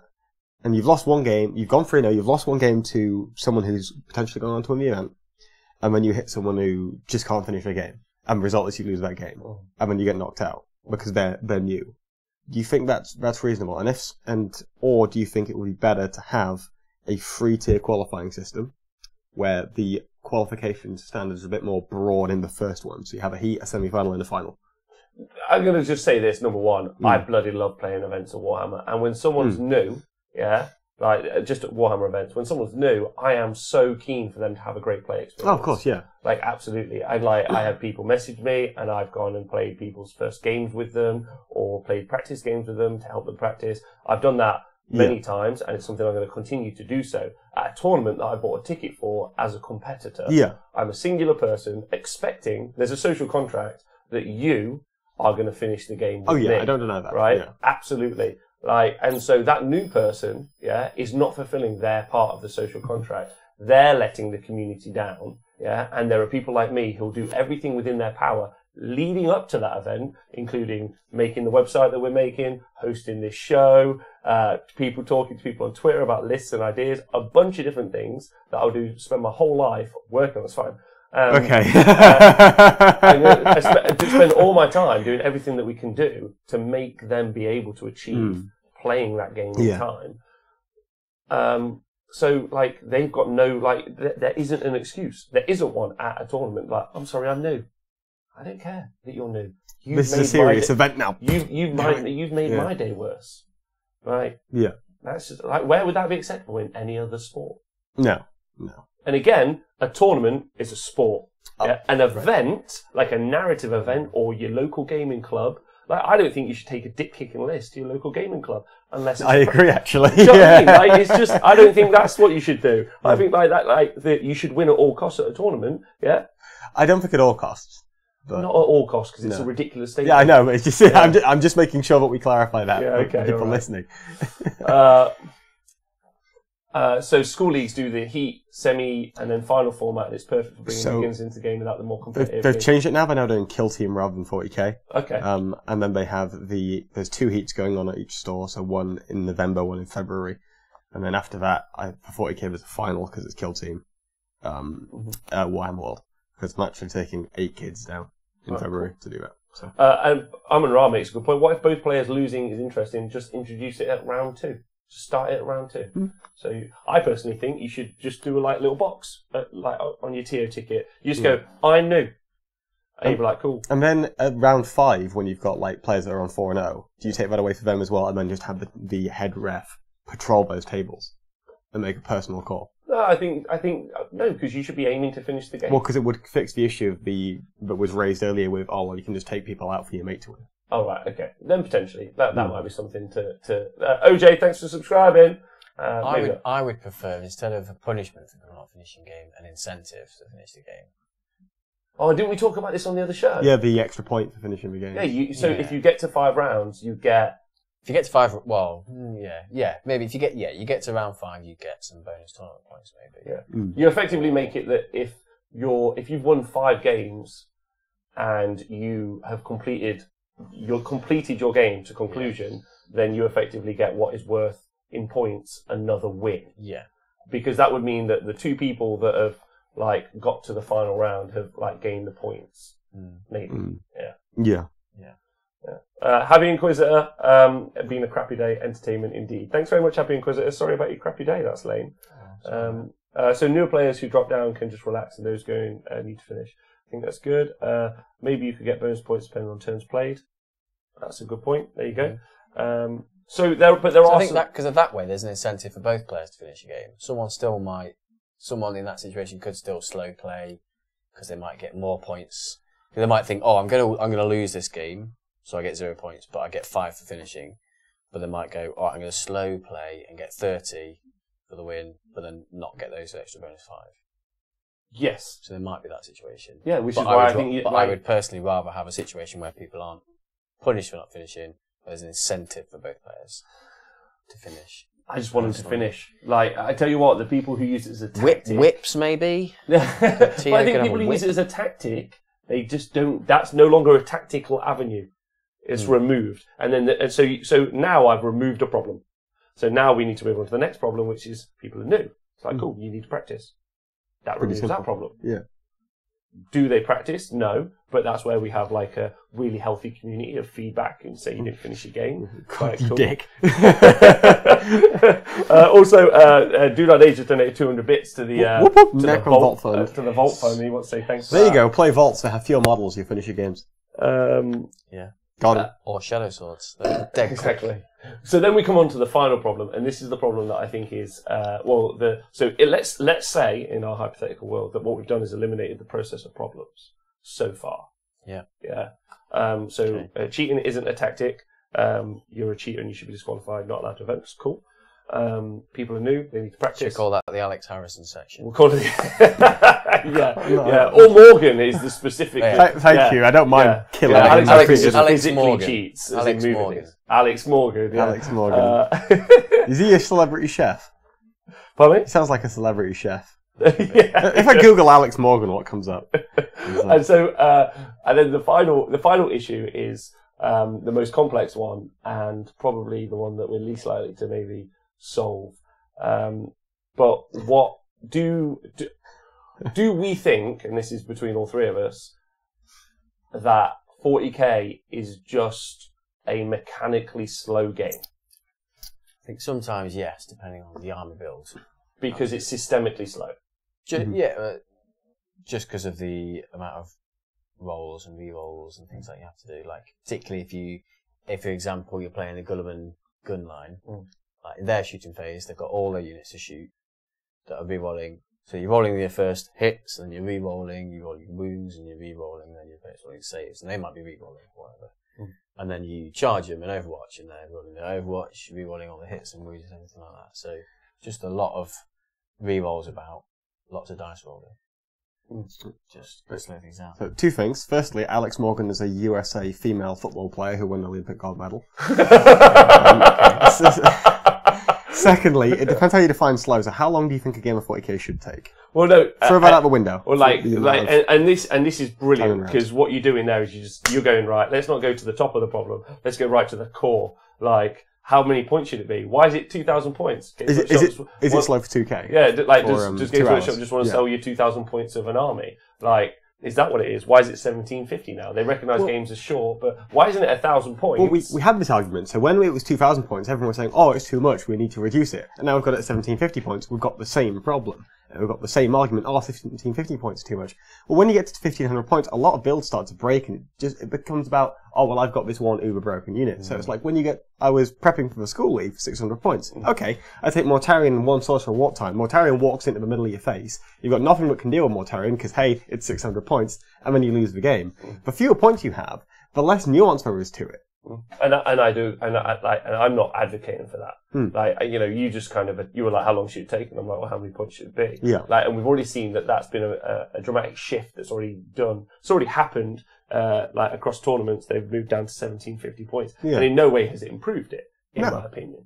I agree. I find that Overwatch is like it's another shooting phase, which is a thing. I find, and I agree wholeheartedly. I saw a suggestion on Twitter today. This is about Age of Sigmar. Just no rerolls in any game, and I was like, I take that because now things are just what they are. Like I like that. Like I like +1s to hit and some other stuff, but I like that just no rerolls in my brain. Like when someone said that to me, I was like, fuck, that would save a lot of time. 10 shots, 3s. Do we even need to save time though? I'm going to go straight to it because the vast majority of games are finishing. The only games that aren't finishing are people who are intentionally slow playing and the people who are just newer, I think. Which, and you're right. That's why I've said, is 40k systemically slower or is it not? You're on the bench. You're on the side of it's not. No, which is fine. Like, that is going for me. And I finished so at Blood and Glory. My first round game was the first game to finish of the event. My second round game was the second game to finish of the event. My third round was similar like that. But excellent. So you can comfortably say with enough practice and knowing your army well, because you've been playing the same army. You've played other armies, but competitively played the army for about a year. I've been playing this one. Well, I sat down and wrote this list as soon as the March FAQ dropped. Yeah. March FAQ. Game patch. Yeah. And then it was April anyway. And then I've basically been running that list throughout, apart from the stint with Knights for Canada. Okay, right. So about 6 months of competitive gaming. Yeah, exactly. Right, that's fantastic. And it's also brutal. So. Yeah, and you finish your games comfortably. It's an incredibly aggro list, so it does loads of damage. But you aren't taking a list that does a lot of rerolls. Like, take the Orc Codex that's come out as an example. As I read the Orc Codex, 90 Boys is a great shout. Yeah? It's just a great shout. Yeah. And lots of the other options in the Orc Codex are not good competitively. Right? That's just a fact, I think. Not all of them, but some aren't good. And I feel like Orc Boys are a really strong standout, like these are great in the book. Yeah. So I want to take Orcs and I want to play Orcs well. But that's a lot of dice rolls. Yeah, it's a lot of models to move. Right? Like, why am I stimmied as an Orc player? Yeah. Just because your Eldar list, which is like already let's not have the conversation about whether or not Eldar are a fucking joke rules wise and points wise. Yeah. Let's leave. I've already got not really a conversation. I've already got a book of how I'd rework the entire thing to make it still good but balanced. So we'll ignore that. Like, I pick the army that I want to play, and I would like to take the army I want to play to a gaming event, and maybe that just means that I need to practice even more and work even harder at guaranteeing I can play that army that way. But does it also mean that armies that aren't Eldar that smash face by turn 2? I mean, I move units in 4 phases. I have multiple psychic powers which also have rerolls. I have shooting attacks which also have rerolls. I have charges that have rerolls. I've got all these kinds of little measurement bubbles I need to be doing all over the place. Usually because of those rerolls, though, your opponent doesn't do as much in their turns. Yes. Have you noticed? Well, it's almost like my turns actually take longer than you're insinuating. So how can they? Oh, Eldars are just a really fast army. Well, it kind of is if you just smash. Yeah, because your opponent. If you only play 3 turns, if your opponent's dead, then it's fine. But as we saw, it's possible to play Eldar slowly, Griphander. But yeah, it's All right, so Nicholas, do you think the game is systemically slow or not? I think it is sometimes, but I think once you, more so if you're new to an army, but I think once you get used to it, you find ways to make your play more efficient, and you get faster at doing those things. Okay. Like a tip that I learned this from the guy who ran an eBay studio years and years ago, who I did painting for. Whenever he played, I think he always had three sets of 10 dice, all in different colours. Yeah. So he knew at any time he had 30 dice in 10s. And I tend to do that now, so I tend to have 20 dice out, 10 of one colour, 10 of the other. Yeah. So if I need, say I'm doing 40 attacks, I know I've got 20, I pick up 20 and I roll the hits and wounds for 20 twice. Yeah. So it saves me counting it all out. Well, yeah, I do that now. While my opponent's moving or doing stuff, or like if they're starting to roll to hit, what I do is I start counting out piles of 10 while they're rolling. Yeah. Well, even then, if you've got those different colours, you can say, okay, these 8 of my laser lances and this one different colour one for my star lance, and then roll them all at the same time. Yeah. And that saves you basically an extra declaration. Yeah, and like rolling things in small batches, like I was playing my Lizardmen last night. Razordons get a lot of shots, and like you roll the amount of shots, and say I got 22. I did 2 lots of 11 dead quickly. Yeah, it's better than waddling around the table with a bucket of dice. So just doing small batches. Sometimes slower. it's hard. It depends. I think I've got quite used to doing it right then, and I got through 30 shots dead quickly. Okay. I think once you get practiced with it, it can be really, really quick. All right. I think anyway. I also do that thing where, like, if I pick up a handful of dice for whatever reason, I say to my opponent, I'm like, we're taking out 1s and 2s, let's go. Like, do you know what I mean? Like, I make that a two-way street. And maybe, Tom, the dice app would just make that loads quicker. It would, but then you have other problems that comes along with that. Yeah, but I really like that element of it. Like, I like the dice roll. I love hating that dice that doesn't ever do well for me, or loving that dice that rolls that 6. Maybe get 5 Mackie's iPads and just put, like, your own dice software on and say, right, who needs a dice app? There you go, iPad for you, iPad for you. And then just go, like... So neither of you think that it's got a systemic problem in its speed. So you don't think it's a 40k? Probably depends. I don't think it's not all armies like that. Some particular armies with inbuilt millions of rerolls will be slower than others. Yeah. But I think you can get around it by just practicing. Getting more efficient with your dice rolls. I think with certain armies, it's easy to fall into the trap of playing a little bit more slowly. And I don't think that's necessarily always intentional. It's just like, oh, well, you haven't practiced enough, therefore the army's slower. Or it's just easier to slow play this army and just say, oh, it's just my army, not my fault.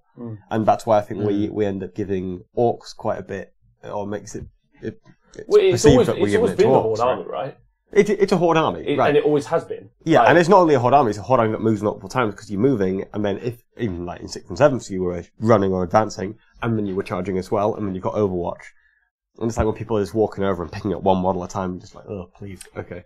Yeah, I think you mentioned it earlier, like, horde armies can be played a lot faster with movement trays. So much faster. Much faster. I didn't mention it last week, but one of the most frustrating parts of the game that I had was I arrived at the table at the start of the round. So everyone starts. The round started at that time. I was there ready with my models. And my opponent was a couple of tables down. They hadn't packed away their army from the game before. So I was sat there watching them. They moved every single one of their models, pretty much one by one onto the display board. One by one onto the display board. And then they came to the table, and then they moved their models off the display board one by one onto the table. And then they deployed their models one by one into and then you swap deployment zones, so you have to move them one by one across the other side of the table. And then they moved them all. So before I'd even done anything in the game, they'd moved each one of their models individually 5 or 6 times. It's so frustrating to watch happen. Same with me with the Italian guy. His orc army of 200 or so boys was just piled up on a tray, and then he would be picking out the models from the pile. So to give some, I don't know about YouTube, I'm going to quickly let everyone know how I play a game of Warhammer. I turn up to the table with my army already laid out on a box. It's in its units. It's in sections. Like they're lined up together. I'm like, that's a unit, that's a unit, that's a unit. It's on a box because I never put it on the table until I start to deploy. Because some people do this thing where they put all their army on the table and then they go, let's deploy. And I'm like, you've got to take that all back off now. Yeah. We've got to like do our objectives and scenery and everything. Like, what are you doing? So that's why I'm there. Then it just goes to the side of the table underneath. That's why you have a tray. Or whatever it is. I explain what my army does. Cool. We start our game. I deploy it off my box onto the board. Then when we play the game, as I'm removing models, I put it back on my board. Now, sometimes, because I'm playing fast... You just lob it on the floor and sort it out later. It gets wobbed on there a little bit, but sometimes not, depending. And then what happens is, at the end of my game, the first thing I do, everyone's trying to talk to you and you're having a laugh or whatever, I just move everything the fuck out of the way. I put my tray back up. I put all of my stuff on my tray, my dice, my score sheet, everything I've got, and I rack it up on my box. And I'm like, cool. Ready for next round. Ready. All I got to do is pick this up, go somewhere else. That's fine. And then I finish each game as I start each game. So like that's and is your system the same system? Although a couple of times you do have people bumping into you and just knocking the models. But like, do you two do exactly the same thing? Yeah. So before each game, everything's like last at Blood and Glory. I had all my blood letters in a really shallow, really useful box. Yeah. So I had 3 units of 20. They were all lined up in their units, all on 5-man movement trays. So when I deployed them, instead of deploying 20 models individually, it was 4 bases. So it was 5 times as fast. And then I had all my units in foam, like my cultists in the units in little trays together. So I knew, that's that unit. So you're all separated out. Yeah, and even if you don't have movement trays, there's ways to do it. So if you've got a horde of like 30 models, so you can just measure the one that's at the front and put it out the exact distance. You can measure the one at the back and put it out, and then take the rest that are in the middle and just whop them in the center. Yeah, because now you know they haven't moved too far. Yeah. Yeah, I agree. I'm so sold. What I was doing is, again, you guys, we'd highlighted it that there are people that don't do that. Like, and the thing is I don't think it's like a bunch of people being like unintentionally. I don't think they're people being intentionally difficult. I think they just don't know. I only done that because I've observed other people who've done it, and then now that's my process. Like, it's my process. I do the same thing that all those other people I see do, because they just turn up and they're like, "There's my army." I'm like, "Oh, I should do that." Like, it's so much more low impact than the way I was doing before. Because the worst thing is packing your army up, then running over to the table, meeting the guy, and then like, "Oh, my army's a mess," and I need to do all this thing because I feel flustered before I start the game. Just doesn't. And maybe what we need to do is do a show about advice about the best practices to go through that process. Just so people can be like, "Oh, I didn't know that. I should have done 10 practice games." Because when the round starts, you should be ready to instantly be ready to play. Like, immediately. Yeah. Which is why systemically, 40k, I think there's an issue. I don't like the scenarios or the objectives. I think the objectives should be pre-placed and the deployment map should be pre-placed, and you just go. Agreed. I think so as well. Where you have that in most events. But I think that takes 5 to 10 minutes out of a 2.5 hour round. But it's okay, maybe we get new missions in a couple of weeks. Maybe we do in Chapter Approved. And Games Workshop... Get Recon out. Yeah, are in love with AOS and all of their scenarios, or at least like the rules writing part of it are. So I'm hoping that we get that, because that's just a fantastic system. Yeah. I'm just like, cool, everyone's deploying the... You don't even need to look at a book. You just ask the guy next to you, just like, which deployment is it? They're like that. Yeah. You chill. How many times have you rolled what the deployment map is, and then someone goes 4, and you go, okay, let's go quickly find out. Tamron Amber, by the way. I know it is. That's the one I know. I know 4 Tamron Amber. I always roll 4. Same. I really despise that deployment. Oh, I love it, man. It's great. In tournaments though, but when you're in a row of tables and you're like in the middle of the row and you're playing Hammer and Anvil, it's like really annoying. 48 inches from the walk across and get me, mate. Just shoot at him. It's great. Love it. Better in recon as well. Awful in recon. Well, now you know you can come on like further up the board. It's just a bit better, but it's still like too late. Gentlemen, I'm going to quickly. I think so. Let me read out what the chat's saying. So, number 1, Mr. Chur FB says, "Hi guys, where can I get some movement trays?" I think that's something that we could do. Me and Nikos were talking about making some funny adverts earlier. I was thinking, Nikos, we could quickly do like a video where you take like 30 of a unit and I take 30 of a unit, and we do have a race. Like, right, move this unit, and I just go 1, 2, 3. That's how you do it. No, it's not the first to finish dropping units. You both deploy at the same time, and whoever finishes deploying first gets to go first. Or gets to choose. Not even +1. Choose. It's that important. Yeah. And then you just walk over to the table and slap someone's models off. It's like, back again, you. Go. So what's the guy saying? And someone said, have you tried the crystal? Oh, the guys are talking to each other. So movement trays, if it's in England, you can get them from ageofhobby.com or Element Games. Yeah. There you go. As Zemini's, is it a problem because Space Marines are the poster boys? In the lore, Space Marines are one-man armies, but in games, it's balanced around having a good sized force of Space Boys. So as a result, to keep in line with the lore, you have to make Orcs and Guard vastly outnumber spacemen, like 4 to 1. That makes sense. Power-wise, resulting in stupidly unwieldy armies. Yeah, well, in lore, doom saves are good, so the game and the lore are different. Yeah, they are. But it's a fair point at some point. Yeah. Anyway, can you think of anything else to add to this debate? I think we've covered pretty much everything. What else would games movement trays, being efficient with your dice rolling, practice? Practice. I can't say that I think practice is. I can't stress how important I think practice is. I don't think it's. Yeah, sorry, yeah. No, go on. I think I've mentioned it before. What I do before every event is I condense my rules. So cheat sheets. So cheat sheet. Oh, yeah. So I have an app on my iPad called Note Shelf. I thought you were about to say notes, just like so everyone else stick us. It's called Note Shelf. So basically, you can download either pictures or a PDF and put it in. You can make a PDF basically custom. Yeah. You can write on it. You can put pictures in, things like that. So I condense all of my rules. So I have all the electronic army books and I screenshot. So say I'm using rhinos, cultists, and a Khorne Berserker from Chaos Marines. I'll screenshot just those war scrolls. I'll take a put it picture into of the your PDF. book, And then I'm using Bloodletters, Demon Princes, and Heralds on Demon Book. Screenshot those, put it in the PDF. So instead of having like 3 separate army books that I've got to flick between for all the different rules, I can even screenshot the army trait and like crop it down so it's just the individual one I want. Do you not think you should be off book for a tournament? Off book? Yeah. What do you mean? Well, so the process of doing that helps me learn the rules more. Yeah. So I very rarely have to refer to it. But when I do need to refer to it, I've got the very boiled down information that I need. Only the essential information. No, it's a reference. So it's very, very quick for me to find, rather than flicking through a book, flicking through this book. It's all my information that is needed is in a small package. I've just never seen anyone in competitive chess do this. Someone move something and then one of them go, 1 minute. Queens move like this. I get it. Like they're different games in complexity. But being off book, I think that you practice the point where you're off book. Yeah. Because also, like, if you're spending, but sometimes you do need that information to refer to. I got a question for you. I got a question for you as well, especially when we get into the conversation, because some people get this. Some people say, "I'm not a competitive player. I just want to go to the event and have fun."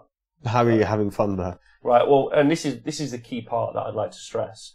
I went to a narrative event last year where it was narrative, like it was just story. Mm-hmm. But my command, or like my knowledge and ability in the game, meant that I could like slow my gears up and down.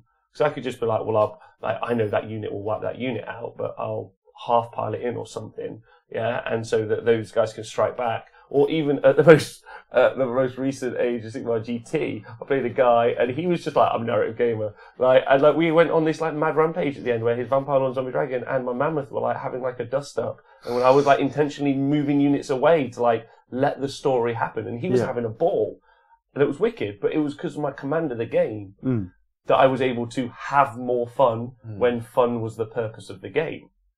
Is that like narrative fun was the purpose of the game. Yeah, like if someone asked me to paint a mural on a wall, that would be quite stressful for me because I can't paint. With higher levels of competence, you can effectively just choose where you want to sit, so you can make the game as interesting as possible for you and your opponent. Exactly.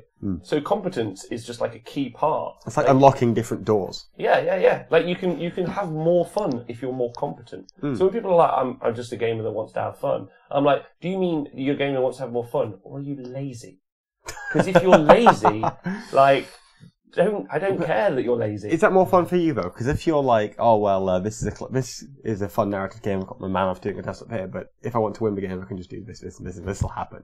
Whereas because your opponent doesn't know and is maybe a little bit ignorant of exactly how things could go, it's more interesting for them. Whereas you're kind of just like, well, this is going to happen, yay. Yeah, like it can be unengaging as well. Yes, that's what I mean. Realistically, I don't know. I just think, for me personally, like the concept of... Or is it just fun seeing your opponent? The concept of the competitive gamers and the fun gamers. We're talking about the studious gamers and the lazy gamers. Like, or are we not? And if like someone's like, nah, I'm a narrative gamer, but I know every fucking rule in this book, mate. Like, test me. And I'm like, cool. Like, they play fast and they're like, that's where they're at. But like, they're like, they got a name for every Space Marine captain and they can tell you his backstory. And then like, they're like, this guy always sidesteps, never walks forward because of a Tyrannid thing. Can't tell you about it. You're like, cool, man. Like, walks like a crab. I'm like, get me involved in your story. And like, I don't know what's happening. I'm going to try and win the mission. He's like, no problem. Space Marine captain sideways. I'm like, awesome. Like, absolutely awesome. And maybe like, and maybe he's throwing me off. Maybe he's Space Marine captain in sideways because that's like a mind fuck. But he has some epiphany. He's like, whoa. Yeah, I was like, oh my God, he's got the objective. He's won the game. What a genius.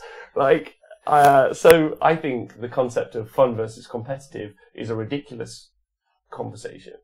And I think that preparedness and competency are going to be the key to us, like, unlocking fun for more people.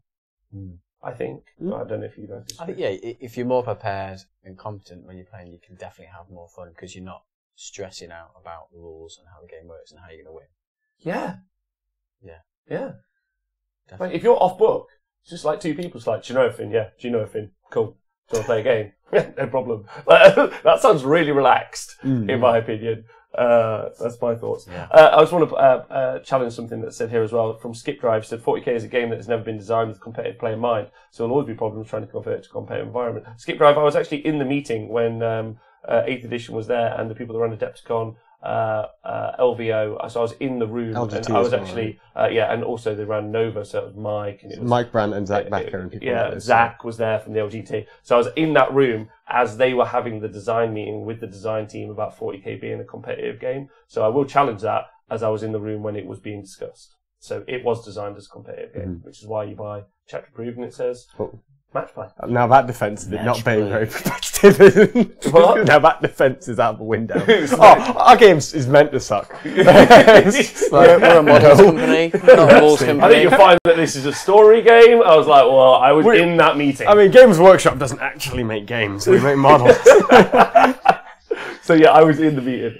So it's completely been, and it was designed with tournament gamers in mind. It was like those guys that have been playtesters, and they are part of a group of people who have been consistently involved in this edition of 40k to help make it something that's translatable to competitive games. Yeah. So that challenge is just not something that's viable. Which is why I'm super into T-Sports. I like that name, by the way. I'm going to use that a lot. Not many people have heard it so far. Yeah, we're gonna wait to see the I'm just going to do a graphics tweet. 1 second. I've been involved in T-Sports for a long time. Didn't even realise it. Didn't even realise.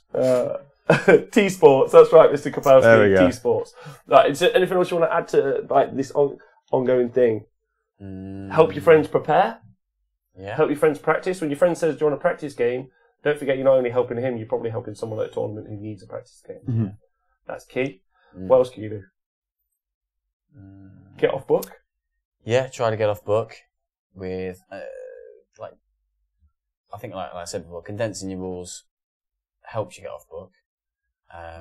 Cheat sheet in terms of like thinking ahead of like, I think it's maybe more relevant in Age of Sigmar than 40k. Well, it depends if you're playing Recon. So what I did and you were playing Recon, so I set my army out and I worked it out into 3 different sections and put dice next to each one and took photographs. So I knew exactly which units I'd have in which section. I did. I did like a column thing. So I did 3 columns and I split my army up. Like a Venn diagram. It's like 1, 2, and 3, and then in each one you put something. That's what I did. That's cool. Do you want to show it to the camera? That's what I did for Recon. Beautiful. Do you want me to go and put it closer? Hold on, it's a bit glary. Just tilt it down. No, pass it here. We'll try to see if my camera doesn't have any light on it. So, you couldn't get a matte iPad, could you, Nick? No, sorry. There we go. There you go. You can see it now. So there you go. Yeah. So there you go.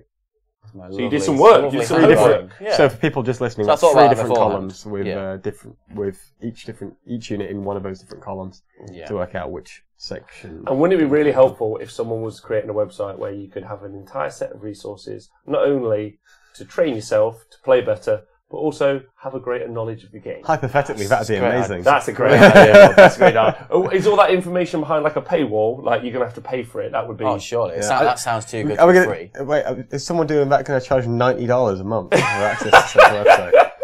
And then also expect you to buy the models as well. What a fucking joke. I hear a guy called Tom Layton might even get his tits out for you.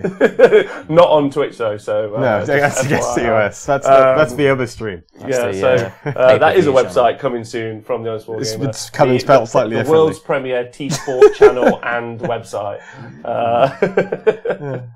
That's exciting, right? The world's premier T-Sport channel and website. Mainly because no one else will claim that name currently. Well, we got in there early because they don't foresee all the cool shit that's coming.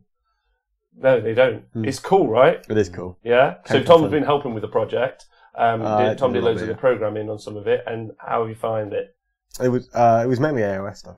Yeah, it was AOS, but how did you find it? As in doing the programming. Yeah, well, the concept. I'm trying to work out. So you know the concept. Oh right, yeah. What do you think of it? I think it's really cool. Yeah, I really, really like it. Do you think it will change the face of wargaming? I think it will. Wow, it'll be really that's good. pretty bold. But people use it, and they will because it's cool. It's going to change my face from this to this. That's a paint competition coming straight in right away. Good. All right, that's fantastic. Delta Wargaming edits website immediately. Right, so I think that's all we can add to that conversation. I think, and I hope that that's been constructive. Yeah, it's also been I think damning, but in the right corners. Oh yeah, it's not meant to just crush people. It's meant to help people rather than anything else. It's meant entirely with love, right? Absolutely. So, and also to as if we haven't raised the flag enough, I want new people to go to tournaments. Yeah, same. All the time. I want as many to go as possible. Yeah. I don't want that to be their first game of 40k. I agree. Or even their fourth. Yes. I'd like it to be at least their 15th or 16th game of 40k. 8th edition, specifically. Specifically this edition of 40k, having practiced for that specific tournament, and all of those games been with that army that they bring to the tournament. Yeah. Ideally. Ideally, right? Hi, JJ, number 10. So, that's fair, right? I think so, yeah. I mean, you expect people to come to a tournament with a fully painted army. They've put all the effort into painting it. They should put the same effort into the playing of the army as well. Yeah. Or maybe they don't have the practice of playing the army because they spent all the time painting it. Well, that's another key part as well. I actually stuck that in the workbook when it came down to picking the army. And I made the bold suggestion that you play loads of practice games just with bases. Well, yeah. Right, and do you know why that is? Because we live in an insane cycle at the minute. This is the cycle. Yeah. I buy codex. I buy models. I build models. I either stick them on a base and I play some games, or I paint those models in sub-assembly so I can paint them nicer, because if I don't paint them nicely, someone will make them feel bad. You can use that new GW paint handle with the arms. With the nipple clamps. Yeah. You could, yeah. Hold on, let me go through the cycle, then we'll get off tangent. Right? So I do that, and then I put it on the tabletop, and then I play one game, the first game, and I go, oh, these fucking suck.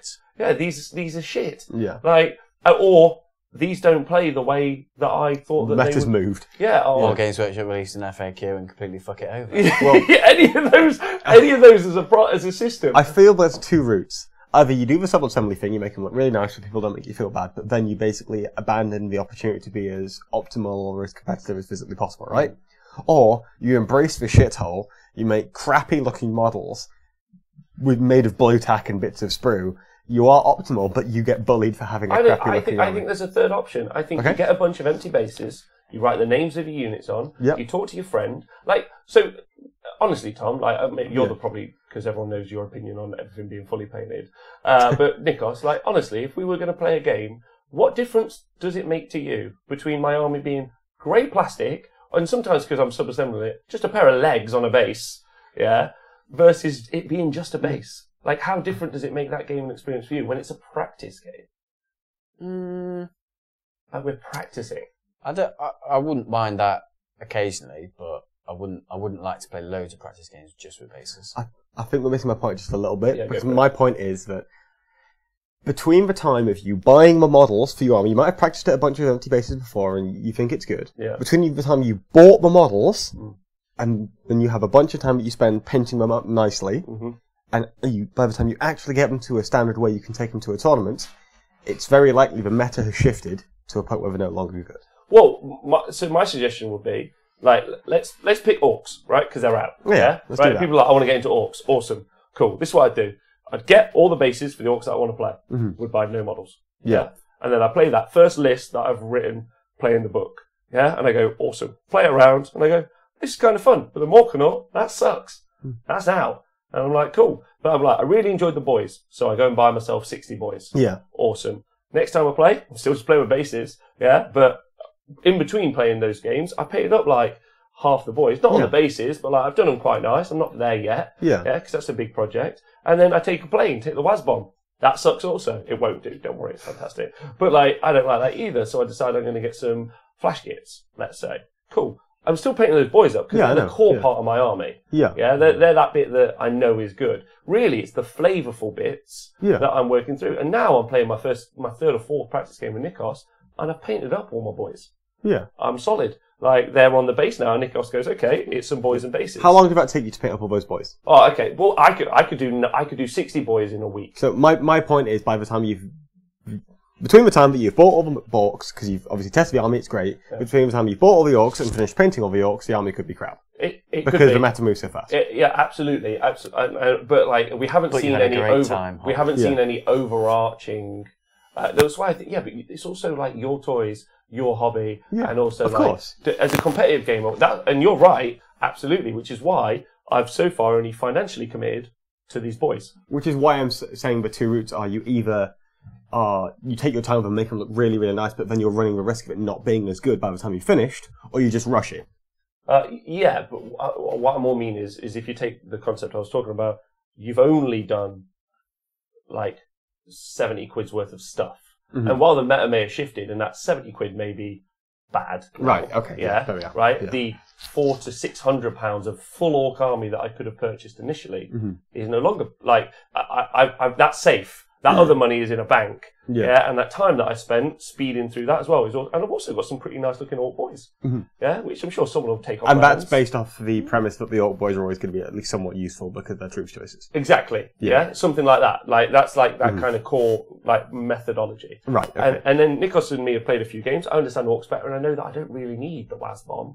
Like, what I actually need is, like, some mega knobs, weirdly. No one says that, but, tank busters. Tank busters, or whatever I might need, because we played our practice games, and I know that, actually, that's better. So, or, like, characters are a really good one as well. Like, I like that character, I don't like that character. I just think we go through an insane cycle at the minute. Like, where we turn up at the tournament and don't know if my army's good. Yeah, just a quick point on, like, things like characters. Like, the Marines that I have, they're generic enough to be whatever chapter I want from Imperium and Chaos. And then I have several characters who are generic enough to be whatever the fuck I want. Like, I've got... You mean like you've got 12 different Space Marine lieutenants? A sorcerer, it could be a lieutenant, it could be a chapter master, it could be a Chaos Lord, it can be whatever. Yeah. He's a guy with a sword and a cape. Yeah. He's whatever the hell I want him to be. So I don't have to keep buying a new character every time I want to check. And also, if you're aiming for better competency, like if you're aiming to, like, I'll give you a really good example. How incredible are the orc vehicles, the new ones? Like the buggies, all of them. Yeah, are just unreal. The jet's my favourite. And they are death copters. Yeah, like, and I was building on the stream there the other day. I've got a Mecha Dread. Yeah, what's this thing? Yeah, like just crack it open, and the detail. Boys. Right, the detail on that model is amazing, and I want my army to look good. Like, I'm a competitive gamer, but I don't want my army to look like a bag of shit, right? Like, because that's a 70 quid model. I want it to look really pretty. Yeah, of course. Absolutely. So I want to spend my time. I want to play a practice game where I just put a base down and go, "That's a Mecha Dread, Nikos," and you go, "All right." I don't want to ruin it. I don't want to ruin it. Like, that's. I'd be fine with that playing against bases, but I wouldn't be fine with it for a long time. If that makes sense. I agree. I'd be happy, like, I'm starting a new army, I want to test it out. Cool, it's all bases, cool. But then if it was just like... If it was at a tournament, weeks at a time, like every week playing just bases, I'd get a bit sick. But how long would you give but what if you saw progress? What if you saw 60 boys? If it was slowly growing and slowly coming to life off the bases, then but why is it great? Yeah, okay, good. All right, and I think that really that's my methodology for the future. Like, for me personally, like, I really want to paint up that Mecha Dread in an orc army. I don't think he's great. But he's cool. And I've played enough games to know he's not great. Is he a super heavy, by the way? No. Okay, worth a try. I want something to stick in with my stompers. He's not great. We've got 2 stompers, need someone else. But yeah, anyway, so that's that. I talked about that in the workbook, and I know that that's going to trigger some people. But I feel like, why are we pressurizing each other to have grey plastic in front of each other to do a practice game? I'm like, chill out. The only time that model needs to be fully painted on a table is at the tournament. So you've got as much time as you like, really. Yeah. Make sure you do it properly. Yeah, be sensible. Take your time with it, have some fun. Yeah. Be sensible with your money. Oh, apparently, Twitch, Twitch is down, maybe. Our Twitch isn't down, but just Twitch itself is down. Twitch itself. Yeah. But are we still keeping it alive with the machine spirit? Or some sort of... While Twitch is down, I might go to the toilet while no one notices. If you just mute your Take my microphone The off. podcast is still on, though, Tom. Okay, how do I mute You're this thing? terrible at this. Everyone always just knows how much you need to toilet break all the time. Well, but this is only the first time I've been to a toilet break in about the last 6 months, isn't it? Yeah, don't worry. We're also live on YouTube if you want to go to YouTube. You're a toilet expert. So everyone can hear you. That's good. That's fine. You can keep as long it as on you as turn it long as off. it's Don't turn it off because it will explode. Just mute it. Just mute Oh, it. no. Keep it on you. Good. No one will notice. Hi, Lucas Maximus. Well, that's a good spot, I think, right there to end the podcast. Yes. At least. We'll stay live on Twitch. Yeah. So I want to say thank you to Tom and Nikos for that. I like to turn myself on in 30 seconds. Don't do it, Tom. Nikos, do you feel like we've covered that in a healthy way? Yeah, I think so. Yeah. Hopefully given some people some good tips and talked about some interesting points. Because we're not, this is the other thing as well, when we talked about that show and when we do other stuff, other shows, definitely, we're upbeat. You've hobbied all week. I've been writing a fucking book about the hobby. We love the hobby. Yeah. We are surrounded by the hobby. We are. So I showed somebody at work my painting desk the other day. I showed him a picture, and she went, "Oh, that's equally impressive as it is sad." Yeah, and so when people hear me specifically say things like, "If you turn up to a tournament and you haven't prepared, you're just a bad person," it's because I'm not thinking of you. I'm thinking of the 98 other people there whose lives you're affecting. We've... Yeah, the Age of Sigmar doubles tournament I went to recently with my friend Mark. Our first game, they did they're on Wargamer Online, and they did a review of it, and they made light of the fact that they barely prepared. They just turned up, didn't know what each other had. One guy was having a new army, they hadn't discussed what they were doing, and they weren't that prepared. They were like, we just kind of turned up. Like that. And I was just a bit like, well, I think it's exactly what we talked about. That's not really how you should approach a tournament. You should go prepared, because it's not just you that you're affecting, it's other people who've paid money to go there. Yeah. And the people we played, they were new to playing Beastmen, and they got loads of rules wrong. And it was only lucky that my friend Mark had played our friend Matt, who has Beastmen, and he knew what they'd got wrong. Else they'd have totally fucked us over by getting rules wrong. I don't understand how a content producer thinks they can do that. Wait, what? Who we bashing? This is Wargamer Online. Wargamer Online. Yeah, they turned up and played a doubles event with, and this might not be the people who created it. This might have just been people in t-shirts, or was this? So we played the main guy, his son, and his friend. Okay, so pretty important members of the... Yeah. I searched Wargamer Online, and the first thing that came up was Wargamer Online Rachel. So I wonder what's been going on there. But anyway, either way, yeah, you're right. Number one, from just a new player anyway, from a content producer, that's an awful... We're content producers who are trying to push, the envelope of how good we all are as a group.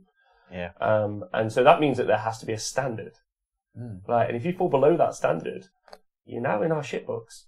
We're getting a book of grudges. You're getting a book of grudges out. But it's not an actual book, it's a PDF. You don't want to be in our shit books because it doesn't really do anything. Otherwise, then you just know.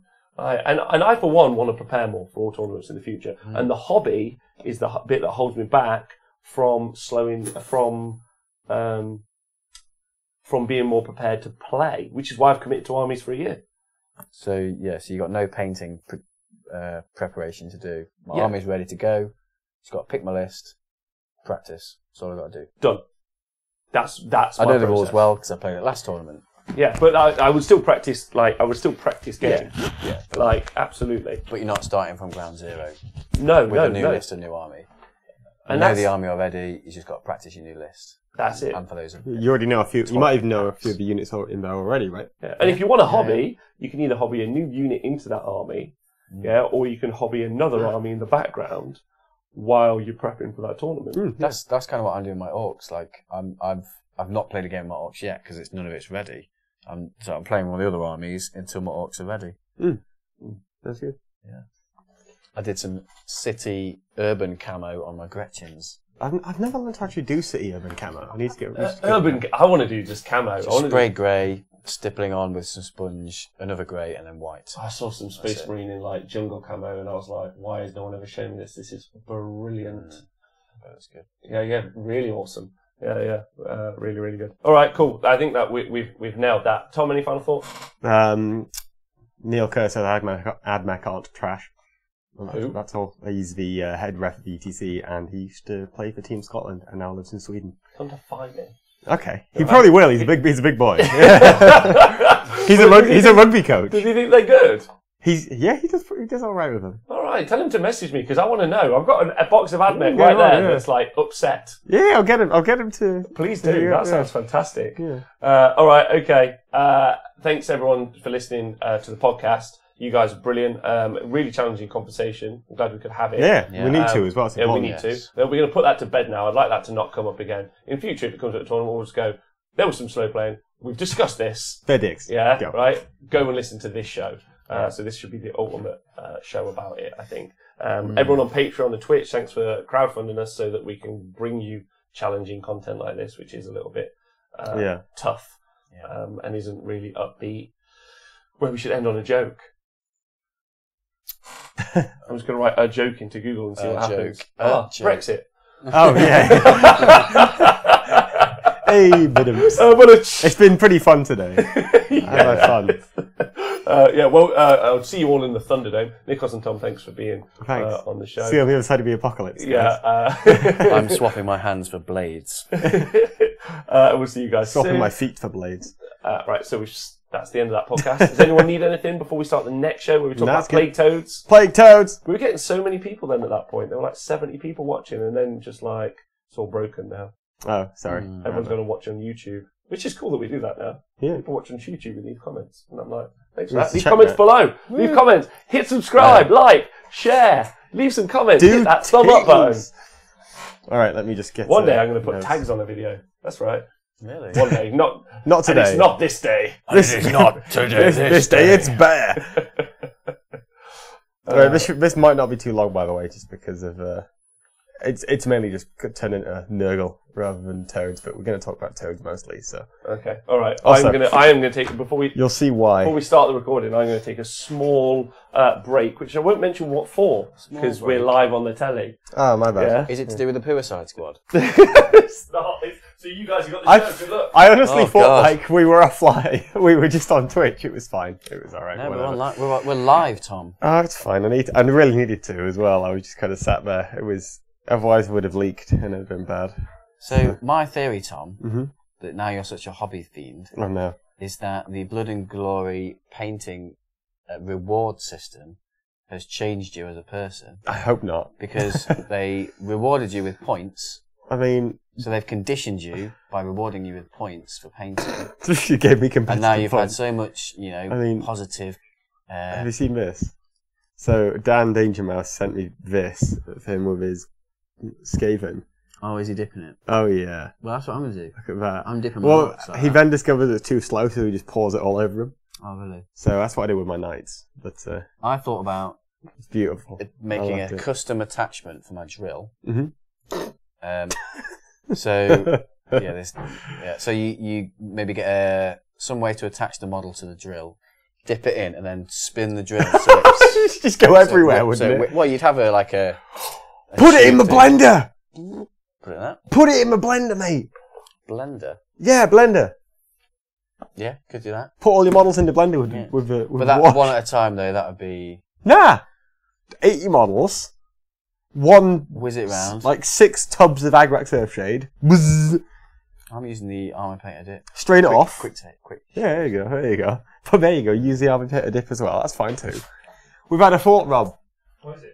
So what you do is you get a blender, you pour 6 tubs of Acrac Surfshade or a army painted dip bucket in there. Yeah. You stick your army in, you turn the blender on, and they all get washed. They probably all get horrifically broken in the process. Yeah, but then you can glue it back together. Glue it back together, it's fine, you're just doing it in parts. I don't know if that's a solid plan. I think It might not be. I think Tom's status as a hobby hero has gone a bit. Yeah, it's going a bit awry. I'm experimenting. Okay. It's fine. Hello, welcome to the Wargamer. I'm your host, Rob. I'm joined by the Thursday night duo, the two. Thursday 2. Gruesome twosome. The gruesome twosome. The gorgeous twosome. Nikos and Tom, hi, how are you both? Whoop, whoop. I'm fantastic. How are you, Rob? Oh, well, I'm good. I'm very good. My brain hurts today. Brain hurts. Brain hurts. Saying it's smart. Make me do smart things. But yeah, I'm good. Thank you very much. You guys? Yeah. Yeah, good. Yeah, all right, so we're going to talk some plague toads, right? All right, yeah. Okay. So I've got 2 variants of plague toads. Okay. We're talking about. So we're talking 40k, talking plague toads. In case anyone's wondering, this show has been brought to you by everyone on Patreon and Twitch because those guys are the best. Thank you. And also, plague toads can be found on the Forge World web store. Yes. So some people may not know that. Along with all the lore that plague toads have in 40k. What's the law? There isn't any. There's no law. There's no law. You're doing a rundown without law. But it's not that I didn't. I didn't find the law because I'm lazy. It's just not on Lexicanum. It's not on. There's none on the internet at all. There's some. There might be some plague toad fan fiction somewhere, but I don't really want to go and look at that. Do you mean battle toads? I mean, you can go battle toads. They're called battle toads instead. I thought that was just. No, that's just an I thought that was just a 4chan meme. thing. No, yeah, that is a meme beyond all memes. Yeah, there isn't. Oh wait, 1D4chan. Oh no. Get ready. Oh dear. Oh no, that's Age of Sigmar. Yeah, there you go. Well, they're basically the same thing, right? Huh? Basically the same. Do you want to hear the Age of Sigmar narrative? Yeah, do it. Let's just substitute that instead. So there's plague toads of Nurgle and there's pox riders of Nurgle. Yeah, so this is the plague toads specifically. Yes. Plague toads are a breed of demon aligned to the chaos god of Slaanesh. Good work, boys. No, weirdly not Nurgle, Lord of Decay and Pestilence. They first appeared as one of the bindable. So they first appeared as one of the bindable monsters in Storm Magic, though Tamrakhan, Throne of Chaos from Forge would later come out with the rules for it then. It also gave stats for Pox Riders, Nurgle's demonic cavalry, plague bearers riding plague toads. Without a doubt, the most miserable and wretched of all the demons of the Plague Father. Ooh. Plague toads are something suggested as being an unusually advanced form of Nurgling, grown to absurd proportions on a diet of the most noxious filth, but are more commonly believed to be plague bearers devolved into monstrous toad-like form for the crime of failing Nurgle. What I really enjoy is somewhere, either in 40k or Age of Sigmar, there's 2 guys in a bar going, they're grown-up Nurglings, and then someone going, you're an idiot! You're wrong. You're wrong. They're devolved plague bearers. You're like, why? Would you like to see a picture of the plague toads? Yeah. There you are. Yeah, they're really cool models. They're great models. Really sweet models. I mean, there's only 3 sculpts though, isn't there? Yeah, I mean, you get them for £50, but then you have to spend £15 more to get the upgrade kit to get plague bearers to stick on top of them. Why would you want to ruin such an awesome model with some plague bearers on top? I can see Chris is here. Hi, Chris. The middle guy's my favourite guy. Yeah, he's pretty cool. He's pretty awesome. Have you seen the models? I own 6. Really? Oh, well, these can go alongside your Puicide squad. No, stop it. Oh yes. The Puicide squad is a rundown that we did a while ago on 40k, mainly involving a lot of grenades and specifically plague marines. Yes, and the Charybdis.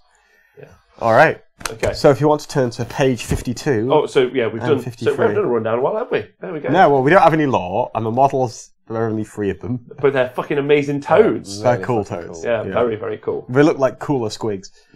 So page 52 and 53 to me, they look like bloated Nurglings. I mean, bloated, no, they look like, small plague bearers. Plague bearers to me. Yeah, but they've not got swords. Nurglings don't have swords. They don't have arms either. Yeah, they do. Fair point. Plague bearers have got tongues. Oof. Nurglings have tongues. They stick them out all the time. They do.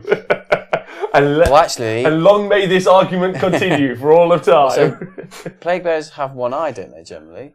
Huh? Do plague bears have Yeah, one they do have one eye. And plague toads have one eye, so maybe that adds a bit of weight to my argument. Yeah. Nice. Yeah, But that's quite Nurglings are fat, and so plague They toads. are, yeah. So plague bearers are kind of. They've got big bulbous bellies. Yeah. What's that? Yeah. Anyway. All right. Cool. So Imperial armor, Index Forces of Chaos is where you can find these bad boys. Okay. So What's their power level? that is actually important. Can I just say that this sounds like what I'm going to now call a toilet rundown. And what I mean by that is it's you sat on the toilet with and you go and you've got Chaos Index Forge World book Next in the to loo. you. I'll just flick through this. And you go, oh, Bleaters, I've never read them before. And then you go, wait, actually, what if I was to combine? Wait a minute. And that's what I mean by toilet rundown. That's fine. Makes sense. Yeah, it's come from nowhere. Yeah. Anyway. And that's why there's no law. So, we have two different variants. We have the Plague Toads as Nurgle and the Pox Riders at Nurgle. So they're both movement 7. They both have weapon skills 4 and ballistic skill 4. Strength 5 each, toughness 5 each. The Plague Toads have 4 wounds, whereas the Pox Riders have 5. I know, very exciting. Wow. You telling me these Plague Toads are going to be good? Because they're some of my favourite models. They're fucking little toads. They're not quite as good as Mikey thinks they are, but they're still pretty good. Okay, alright, So good. they've got 3 attacks each, a leadership 7, and a 6+ armor save. So that's 6+? Standard demon armor save. Standard demon armor save. So that's fine. They also have the keywords Beast, Yeah? Nurgle, and Fly. Bees. Wait, they fly? Yeah. Doesn't matter. Fly, they would have been useful. fly? Yeah, Fly. Why do plague toads They jump very far, mate. I suppose. You can matter only now. move 7 inches. You can't fly over. You can't fly over it in the charge phase. So what does it matter? Yeah, but you can hoppity over someone in the movement phase. Flying frog. Hoppity over at that ruin, mate. This is Straight over amazing. here. They've got the fly keyword. They should have jump infantry. Jump Sure. infantry. I'm I'm looking at jump packs. They're No, flying he's looking at beasts. General's Handbook now. Look at him. What's happened? What's happened, Nikos? You're triggered by this. I'm looking at the raptors. He's I'm looking at the poor raptors. bastard. That's fine. Anyway, moving on while you're doing that. They both have a 5+ invulnerable save That's for great. demonic, Yeah. and they both have disgustingly resilient. So that's 5+, 5+ 5+. DPR. So 5+, 5+, and they both have demonic ritual, which means that they can be summoned. Now this is important because Plague Toads are 6 power level for free, and Pox Riders are 8 power level for free, and then they come in squads of 3 to 9. So if you want to summon 6 Plague Toads, you need 12. Yeah. Right? On a demonic ritual. Yes. So that is quite important. And that also synergizes with something else coming up later as well. So 3 to 9 in squad size, both pretty fine. They also both have a shooting weapon and a close combat weapon. So they both have a grasping tongue, which is 7-inch range, a pistol with strength 4 and damage 1 shot only.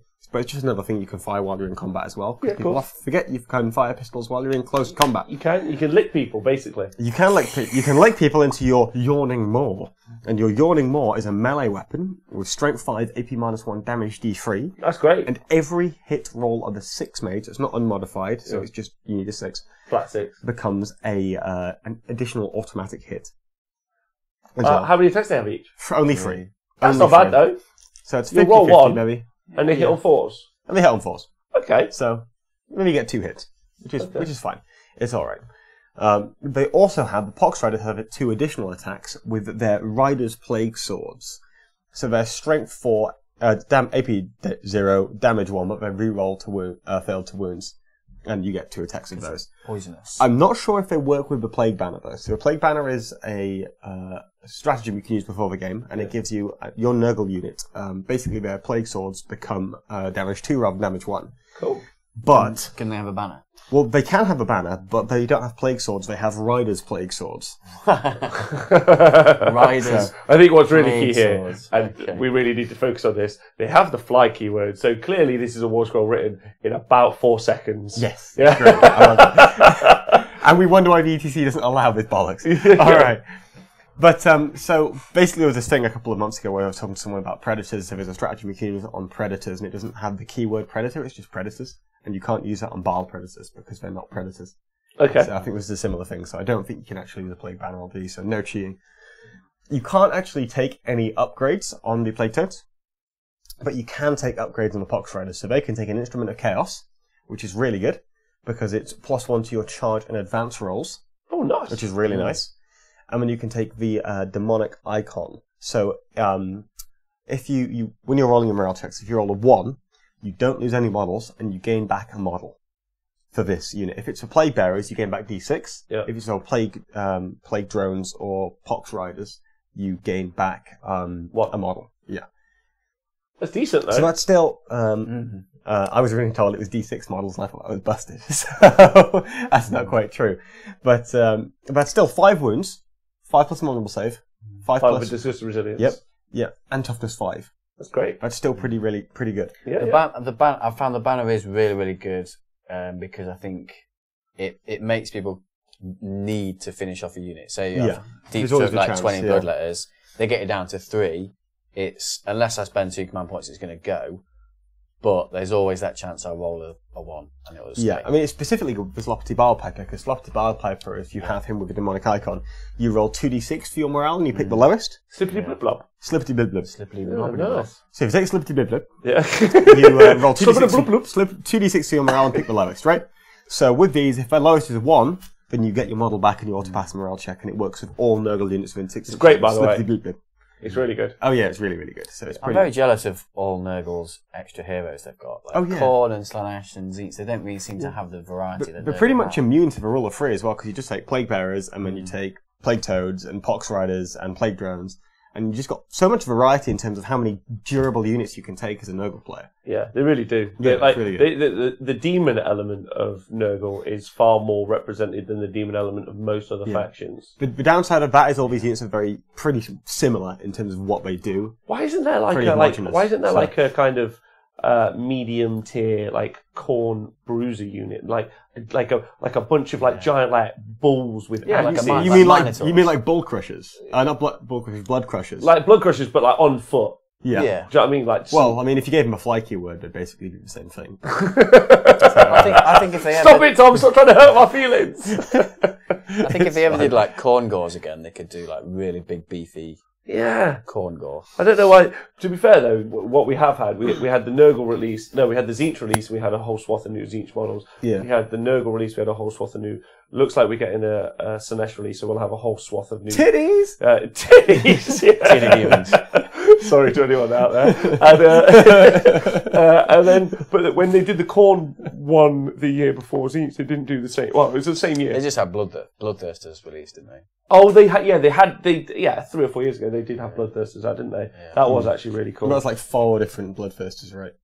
Yeah, there's 3 and then Scarborough. And then Scarborough. Yeah. But one other special rule that I've missed so far is the Pox Riders have Nurgle have a special rule which allows if you have 6 or more Pox Riders in a unit at the start of the phase, you are -1 to hit for the rest of that phase. So that's similar to the Plague Bearer rule where if you have 20 or more models at the start of the phase, and that's harder with these because before you do that, let's say it's like a unit of 9, you have to chunk through 20 wounds on these bad boys before they're -1 to hit. Before they're -1, the toughness 5, you've got double 5-ups. Wow, just insane. That's awesome. So they're insanely durable. Plague Toads! Plague Toads. These are Pox Riders. Nice. So these are the Plague Toads. You prefer the Pox Riders to... Well, I suppose it depends on points. How much more do I have to pay I'm going to ask you a question at the end. Oh, okay. Just to see. They're going to be cheaper, aren't they? Well... The ones with the Plague Bearers on will be weirdly cheaper. They're not actually cheaper. Oh, okay. They're not cheaper. They didn't go quite that far. But... they're more power level. They are more power level. So that's good, because I was thinking of going on Battle Scroll Builder or... What? Combat roster. Ting you, combat roster. That thing. Yeah, the thing no one. Well, that's actually useful for. This is actually useful for summoning, because you have the Fecular Narmal, which is the special tree. Which I have a word for it, but I'm not going to use. Effect tree. No, that's not what that's the word. Not the word I use, but we'll call it the effect tree. Yeah. So it does a few things. So it gives you a plus sliced peach tree. Yes, he knows. I've already been told off for sexual references. So, good, yeah. Well, it wasn't that. It's more you just went, titties! Like a child. I am 25, man. That's fine, yeah. You're fine. I am basically a child. You're more than welcome. Alright. So you get a +2 so you get a cover save and about a +2 cover save if you're entirely within 7 inches of a Fecular Narmal. Wow. So that's a 4+ armor save. Wow. For the first turn. The bigger thing, though, is if you start the turn within 7 inches, so it could be one model within 7 inches, you can shoot and charge even if you fell back or advance. So combat that with the Instrument of Chaos. You can move 7 inches, advance, +1 to a potential 7-inch advance, 14-inch move, and then you can charge anyway, so it's a 26-inch range, which is a little bit of a boon. But realistically, it's more likely going to be a 21, 22, 23 maybe inch threat range for what you are likely to hit. Wow. And then Yeah, unit so 6, unit 6 is going to be rocking 18 attacks hitting on 4s. So there's 18 attacks hitting on 4s with just the Plague Swords. And then you've got 3 attacks with the Yawning Maw as well for each. So guy. 18 so that's 21 attacks. attacks. No, 21 attacks of the... So if you've got 9, 21 attacks of the Yawning Maws, which is strength 5 AP -1, damage D3, and you get an extra hit every time you roll a 6. If you got 9? If you got 9, yeah. So... How many- no, what am I talking about? 20... What am I doing? Yeah, 9 I times can't 3. do maths. Yes, 27. Yeah, what am I talking about? Yeah. I'm just... I was going to say, I was like, what? So you've got 27 of those, even better. And then you've got 18 of the Plague Swords as well. But you have to do the Plague Swords second. Also, the wizard in the chat has just said that Tom is my spirit animal. What? Because they get super excited about toads. I think that's true. Potentially. Yeah. I mean, And then also- J. Bucidi says Tom Hare is my dom. Which is never mind. Alright, that's fine. That's all good. It's a reference no one wants to be a part I'm of. not sure what he's on about there, but we'll roll with it. That's fine. So they work quite well with the Feculent Narmor as well, but what they also allow you to do is they also allow you to reroll summoning rolls if the person doing the summoning is within 7 inches of Feculent Narmor. So it also makes it more reliable to pull them straight out of the summoning pool as well, if you want to do that. No one summons in this game, but if you do, there you are. Feculent Narmor plus Pox Riders. Banging. Not too bad at all. Getting into the kind of stratagems and what have you, you have a Warp Surge, which is +1 to your invulnerable save as well, which if you really want to keep something alive and maybe hold that -1 to hit, then you could give them a 4+ vulnerable save, 5+ feel no pain, which makes them more durable than Talos, because now you've got a 4+ 5+ rather than a 4+ 6+. Yeah. You do have 2 fewer wounds, but hey ho, we're not getting everything there. You also have access to the Locus of Fecundity. But you can take more of these than Talos. You can. You can max out Talos at 9. Max out these at 27. Yeah. Well, no, it's actually... 3 units of 9. Yeah, but it's... You can have 3 into that, so... I'm at 54. Yeah, you can have 54, you can have... Yeah, I mean, I don't know about the points, but... Yeah, by that point you get until over 2,000 points, I think, maybe, and then okay. you're then you're not playing. And then you're getting a 4th unit you can use. Although I would like to see the Great Unclean One modelled as an incredibly large toad. I thought you were going to say Trump, but we've seen the artwork. Someone's got to do that. John specifically for the website has de-Trumpified it to hopefully make it more palatable for local players. But I assume all of those voters can't read, so that's fine. Get an orange. They can look at pictures though. Yeah, they can. That's true. That's true. They can. So you've also got the Locus of Fecundity, so that's 2 command points as well. But so it's reroll disgustingly resilient rolls of 1 for units within 6 inches of selected Nurgle character. I'm not sure how efficient this is because you're rerolling 1s looking for 5s. But if you've got a lot of shooting coming into you and you've got a lot of units around you as well, maybe it's worthwhile. You desperately need them alive. You know, you've got command points to burn. Maybe it's worthwhile with that. I've already spoken about the Plague Banner a little bit, but we've also got something that not many people use very often. So it's called the Locus of Virulence. So if you take a Nurgle detachment, any unit within 6 inches of a Nurgle character from the Nurgle detachment gets the Locus of Virulence, which is +1 damage. So that will work on the Yawning Maw as well. So it'll be D3 +1 damage, or 2 flat damage to the Rider's Plague Sword. Wow. So you're getting between 2 and 4 damage on the Yawning Maws, which is actually pretty effective. And at -1 as well, you're going to be really generating those through. So that's all right. I mean, that's great. But the purpose of these things isn't necessarily to do lots of damage. It's to just sit there, take it, and just be annoying. Just run at your opponent. They can't shoot. You're just getting tied up with all these ridiculous flying toads. So, jumping toads. My mistake. So, the Plague Toads, which are the ones without the Pox Riders, so those are the ones that just have the Disgustingly Resilient, just have the Demonic, and have 4 wounds. How many points do you think they are each? For 3? Per model. Oh, per model, 50. 45. Okay. And the Pox Riders, the ones with the -1, the ones with the extra wound, one that can take the... Was it only the Pox Riders get the -1? Only the Pox Riders take the -1. What Plague Bearers? So 60. 60 for the Plague Toads. But with the Rider on. I'm saying 65. So the Pox Riders are 55 points. Oh, wow. And the Plague Toads are 40. Oh, wow. So, just to put it into context, you could take, for 495 points, 45 toughness 5 wounds, which fly with a 5+5++, and -1 to hit. So that's 9 of them. That's 9. Yeah. For a quarter of your army. Wow. So compared to Talos are 40 points more than that. They have +2 toughness, and they have +1 for a invulnerable save, but they lose the 5+ feel no pain for a 6+, and they don't have a minus to hit. For how many points? For Talos. No, for that unit. 495 for 45 wounds. Yeah, so it's 20. So it's like 320 points for 9 Bullgrims, which is only 27 wounds. Yeah. At toughness 5. And they don't fly. They don't fly. They do have. They are pretty good in combat, but they're But better. I think the win condition for Astra Militarum and the win condition for Nurgle is slightly different. So the win condition for Nurgle is being able to jump around the table, tie everything down, and just hold all the objectives. Mm-hmm. And that is pretty valuable for the Pox Riders, because the Pox Riders just... We have a term for that now. What's the term? They are a limited war army. Limited, okay. So you have total war and limited war. So you have a total war army. Mm-hmm. So what you do is you kill everything. Mm-hmm. Yeah? You burn the fucking earth to the ground. Total war. Yeah, World War One, World War Two. Mm-hmm. Limited war is where you just make small, minor engagements so as to gain key tactical advantage. So limited war. So a Nurgle army gets the gold, so wins objectives. So it's a limited war army. I could even call that control army, because you're just your entire control's a process. Control, you win through control.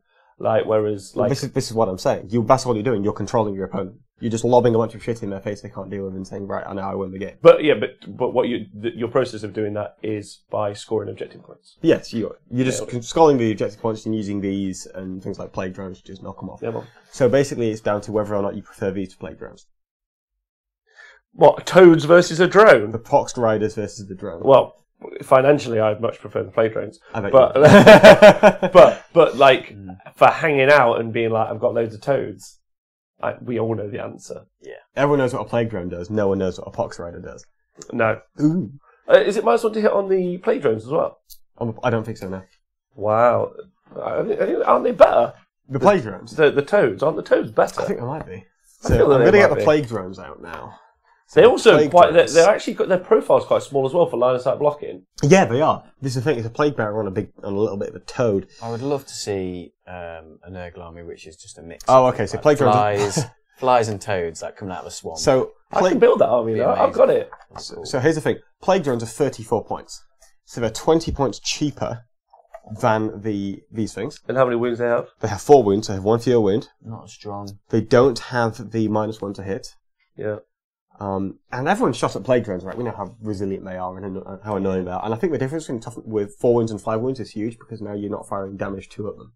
Yeah. Right? And even then, damage 2 is hard with these guys because they're 5++, but you need to get 3 wounds through. If they fail 2, you probably kill it. Whereas 5 wounds, you realistically do another one, right? Yeah, you need to be weirdly firing the las cannons and those sorts of things at them. Plague drones are slightly faster, but it's not whether or not you want that. So if you're running a plague bearer list and you're wanting to hit everything at the same time, so you've got all these plague bearers and the second unit going. So if you have the plague drones, you might get the plague drones going a little bit faster, or you put them forward, you try and lock a couple of things, and then you get your plague bearers in.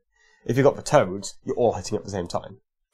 Good luck dealing with that. Yeah. But yeah, so the plague drone, the Pox Riders are really cool. They're a little bit more expensive, but they're insanely durable.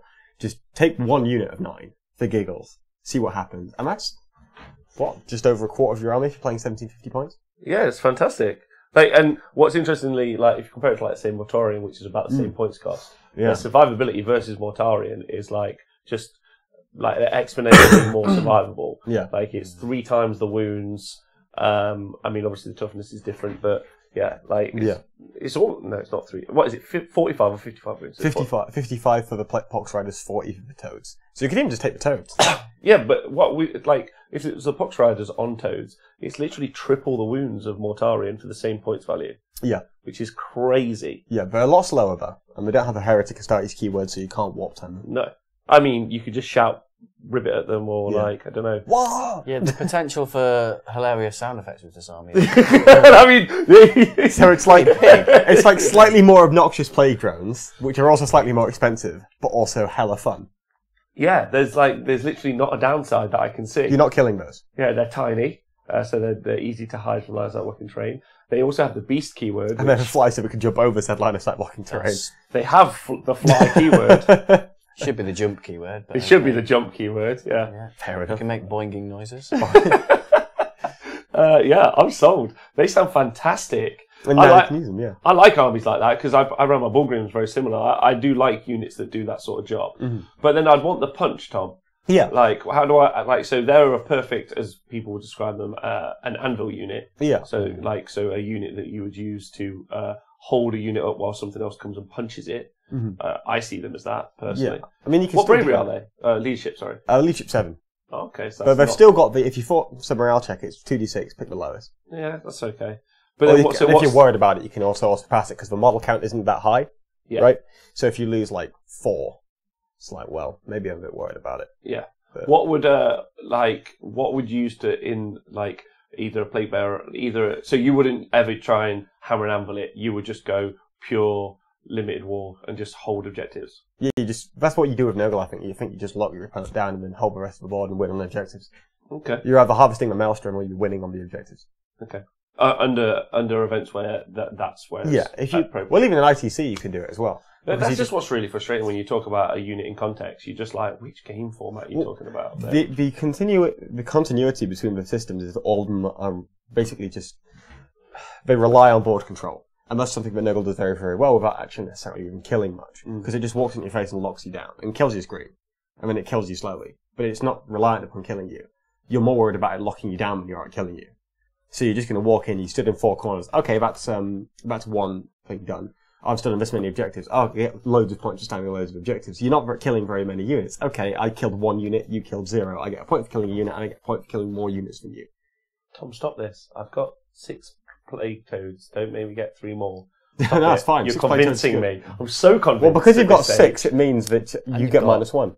You've got a toad dragon as well. Oh my god, he could be my great and clean one. The toad dragon. You can make a toad army. No, that would be totally too good. Is toad dragon even a thing in 40k? No, it's not. Oh, it should be. No, it's, that sucks. Yeah, it does suck. But wouldn't it be cool to just like beat someone and be like, "You've croaked"? Is this? Does anyone know what the named great? Oh, is this a fell icon of the tainted?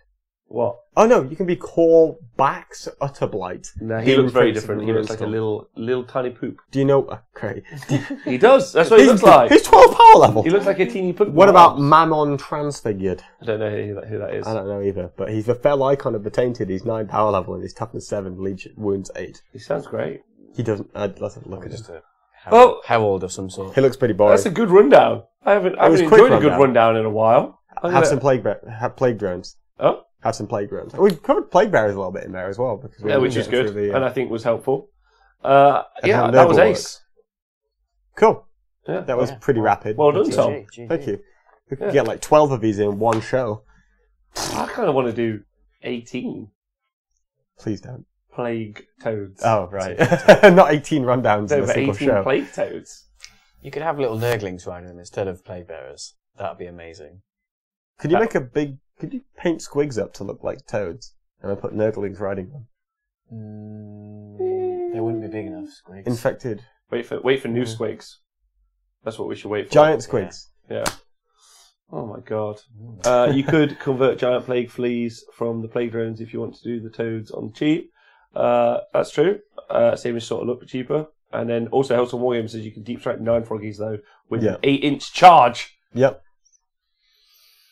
But it's an 8-inch charge. It's not that well. You got 1 reroll. Can you picture this though? Like, just picture this in your head. Yeah, but you've got to deal with 9 froggies fighting a knight, and a knight get this in cinematic. Like when you turn it on, like you're picturing it like CGI, like Game of Thrones style, and there's just an Imperial Knight kicking frogs. Well, here's the thing. Knights won't do that much to it. So let's say you've even got a gallant. So the gallant uses his feet. He's hitting you on 3s rather than 2s. He's wounding on 3s rather than 2s. You've got a 4+ an honourable save potentially from Warp Surge as well if you want it. Yeah. So then you're only getting half the number of kicks through that you want, and then you've got Disgustingly Resilient. And then some wounds are lost in the spill because you apply each hit individually rather than each point of damage. Yeah. So Knights won't do that much to them. Right. Slap it.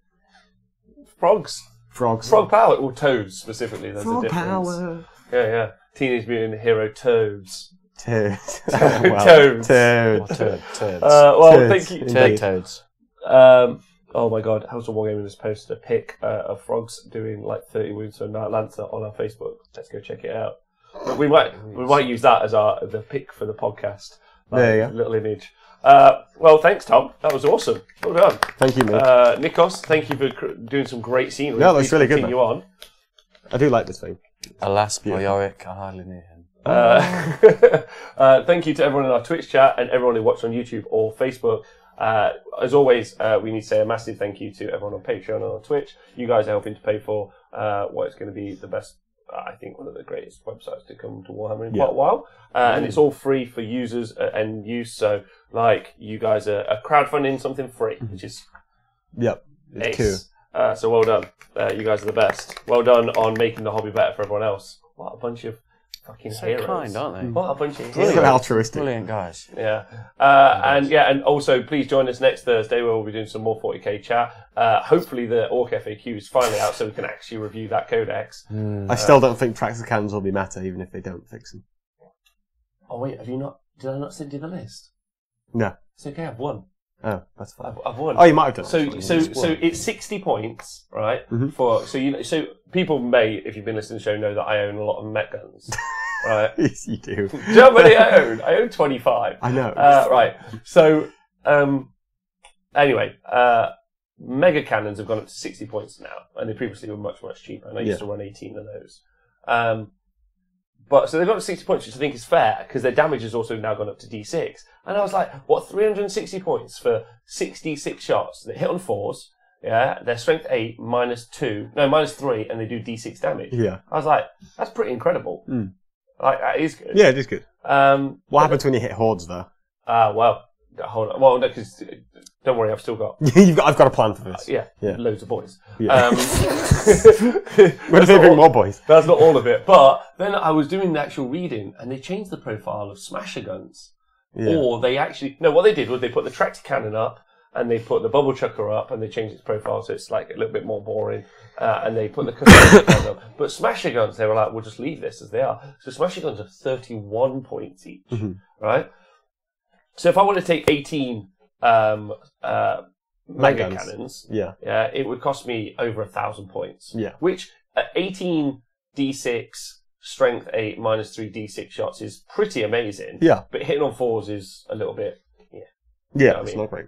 However, smasher guns, Tom, are 31 points each. Their profile is 48 inches, not 36 inches.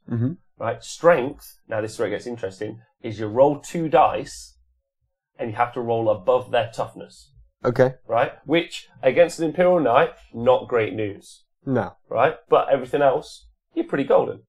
Right? Hits on 4s. Eldar vehicles or Necron vehicles, they're always usually about toughness 6. Exactly. D3, it's D3 shots. It's -3. And it -4. -4, sorry, yeah, so you get a point of AP. So it's D3 shots, not D6 shots. You've got that the strength test, and it's -4 AP, and it does D6 damage. Okay. Right? But it's half the points. It's half the shots, but it's half the better, points. Yeah. Right? But now I can put 18 bodies on the board that are toughness 5 with 6 wounds near a big mech with a 5 invulnerable save at 48 inches away. Neo Dark Reapers come. Yeah? Yeah. Right, because these are 36 inches, and I can just unload. And I've only spent... toughness 3 as well. Yeah.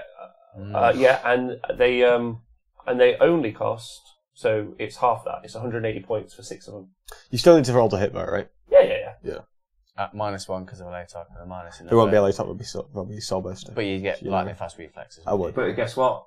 They've got Daka. So just roll a couple of 6s, baby. They have Daka? Yeah. They don't get the clan though. No, but they still. But you can still. I've still put on the board for 360 plus 180, so 540 points. I've put 18 lots of toughness 5, 6 wound bottles. So over 100 wounds at toughness 5 with a 5 invulnerable save on the board. Yeah, fun. I see you're not moving anyway, man. They're not moving.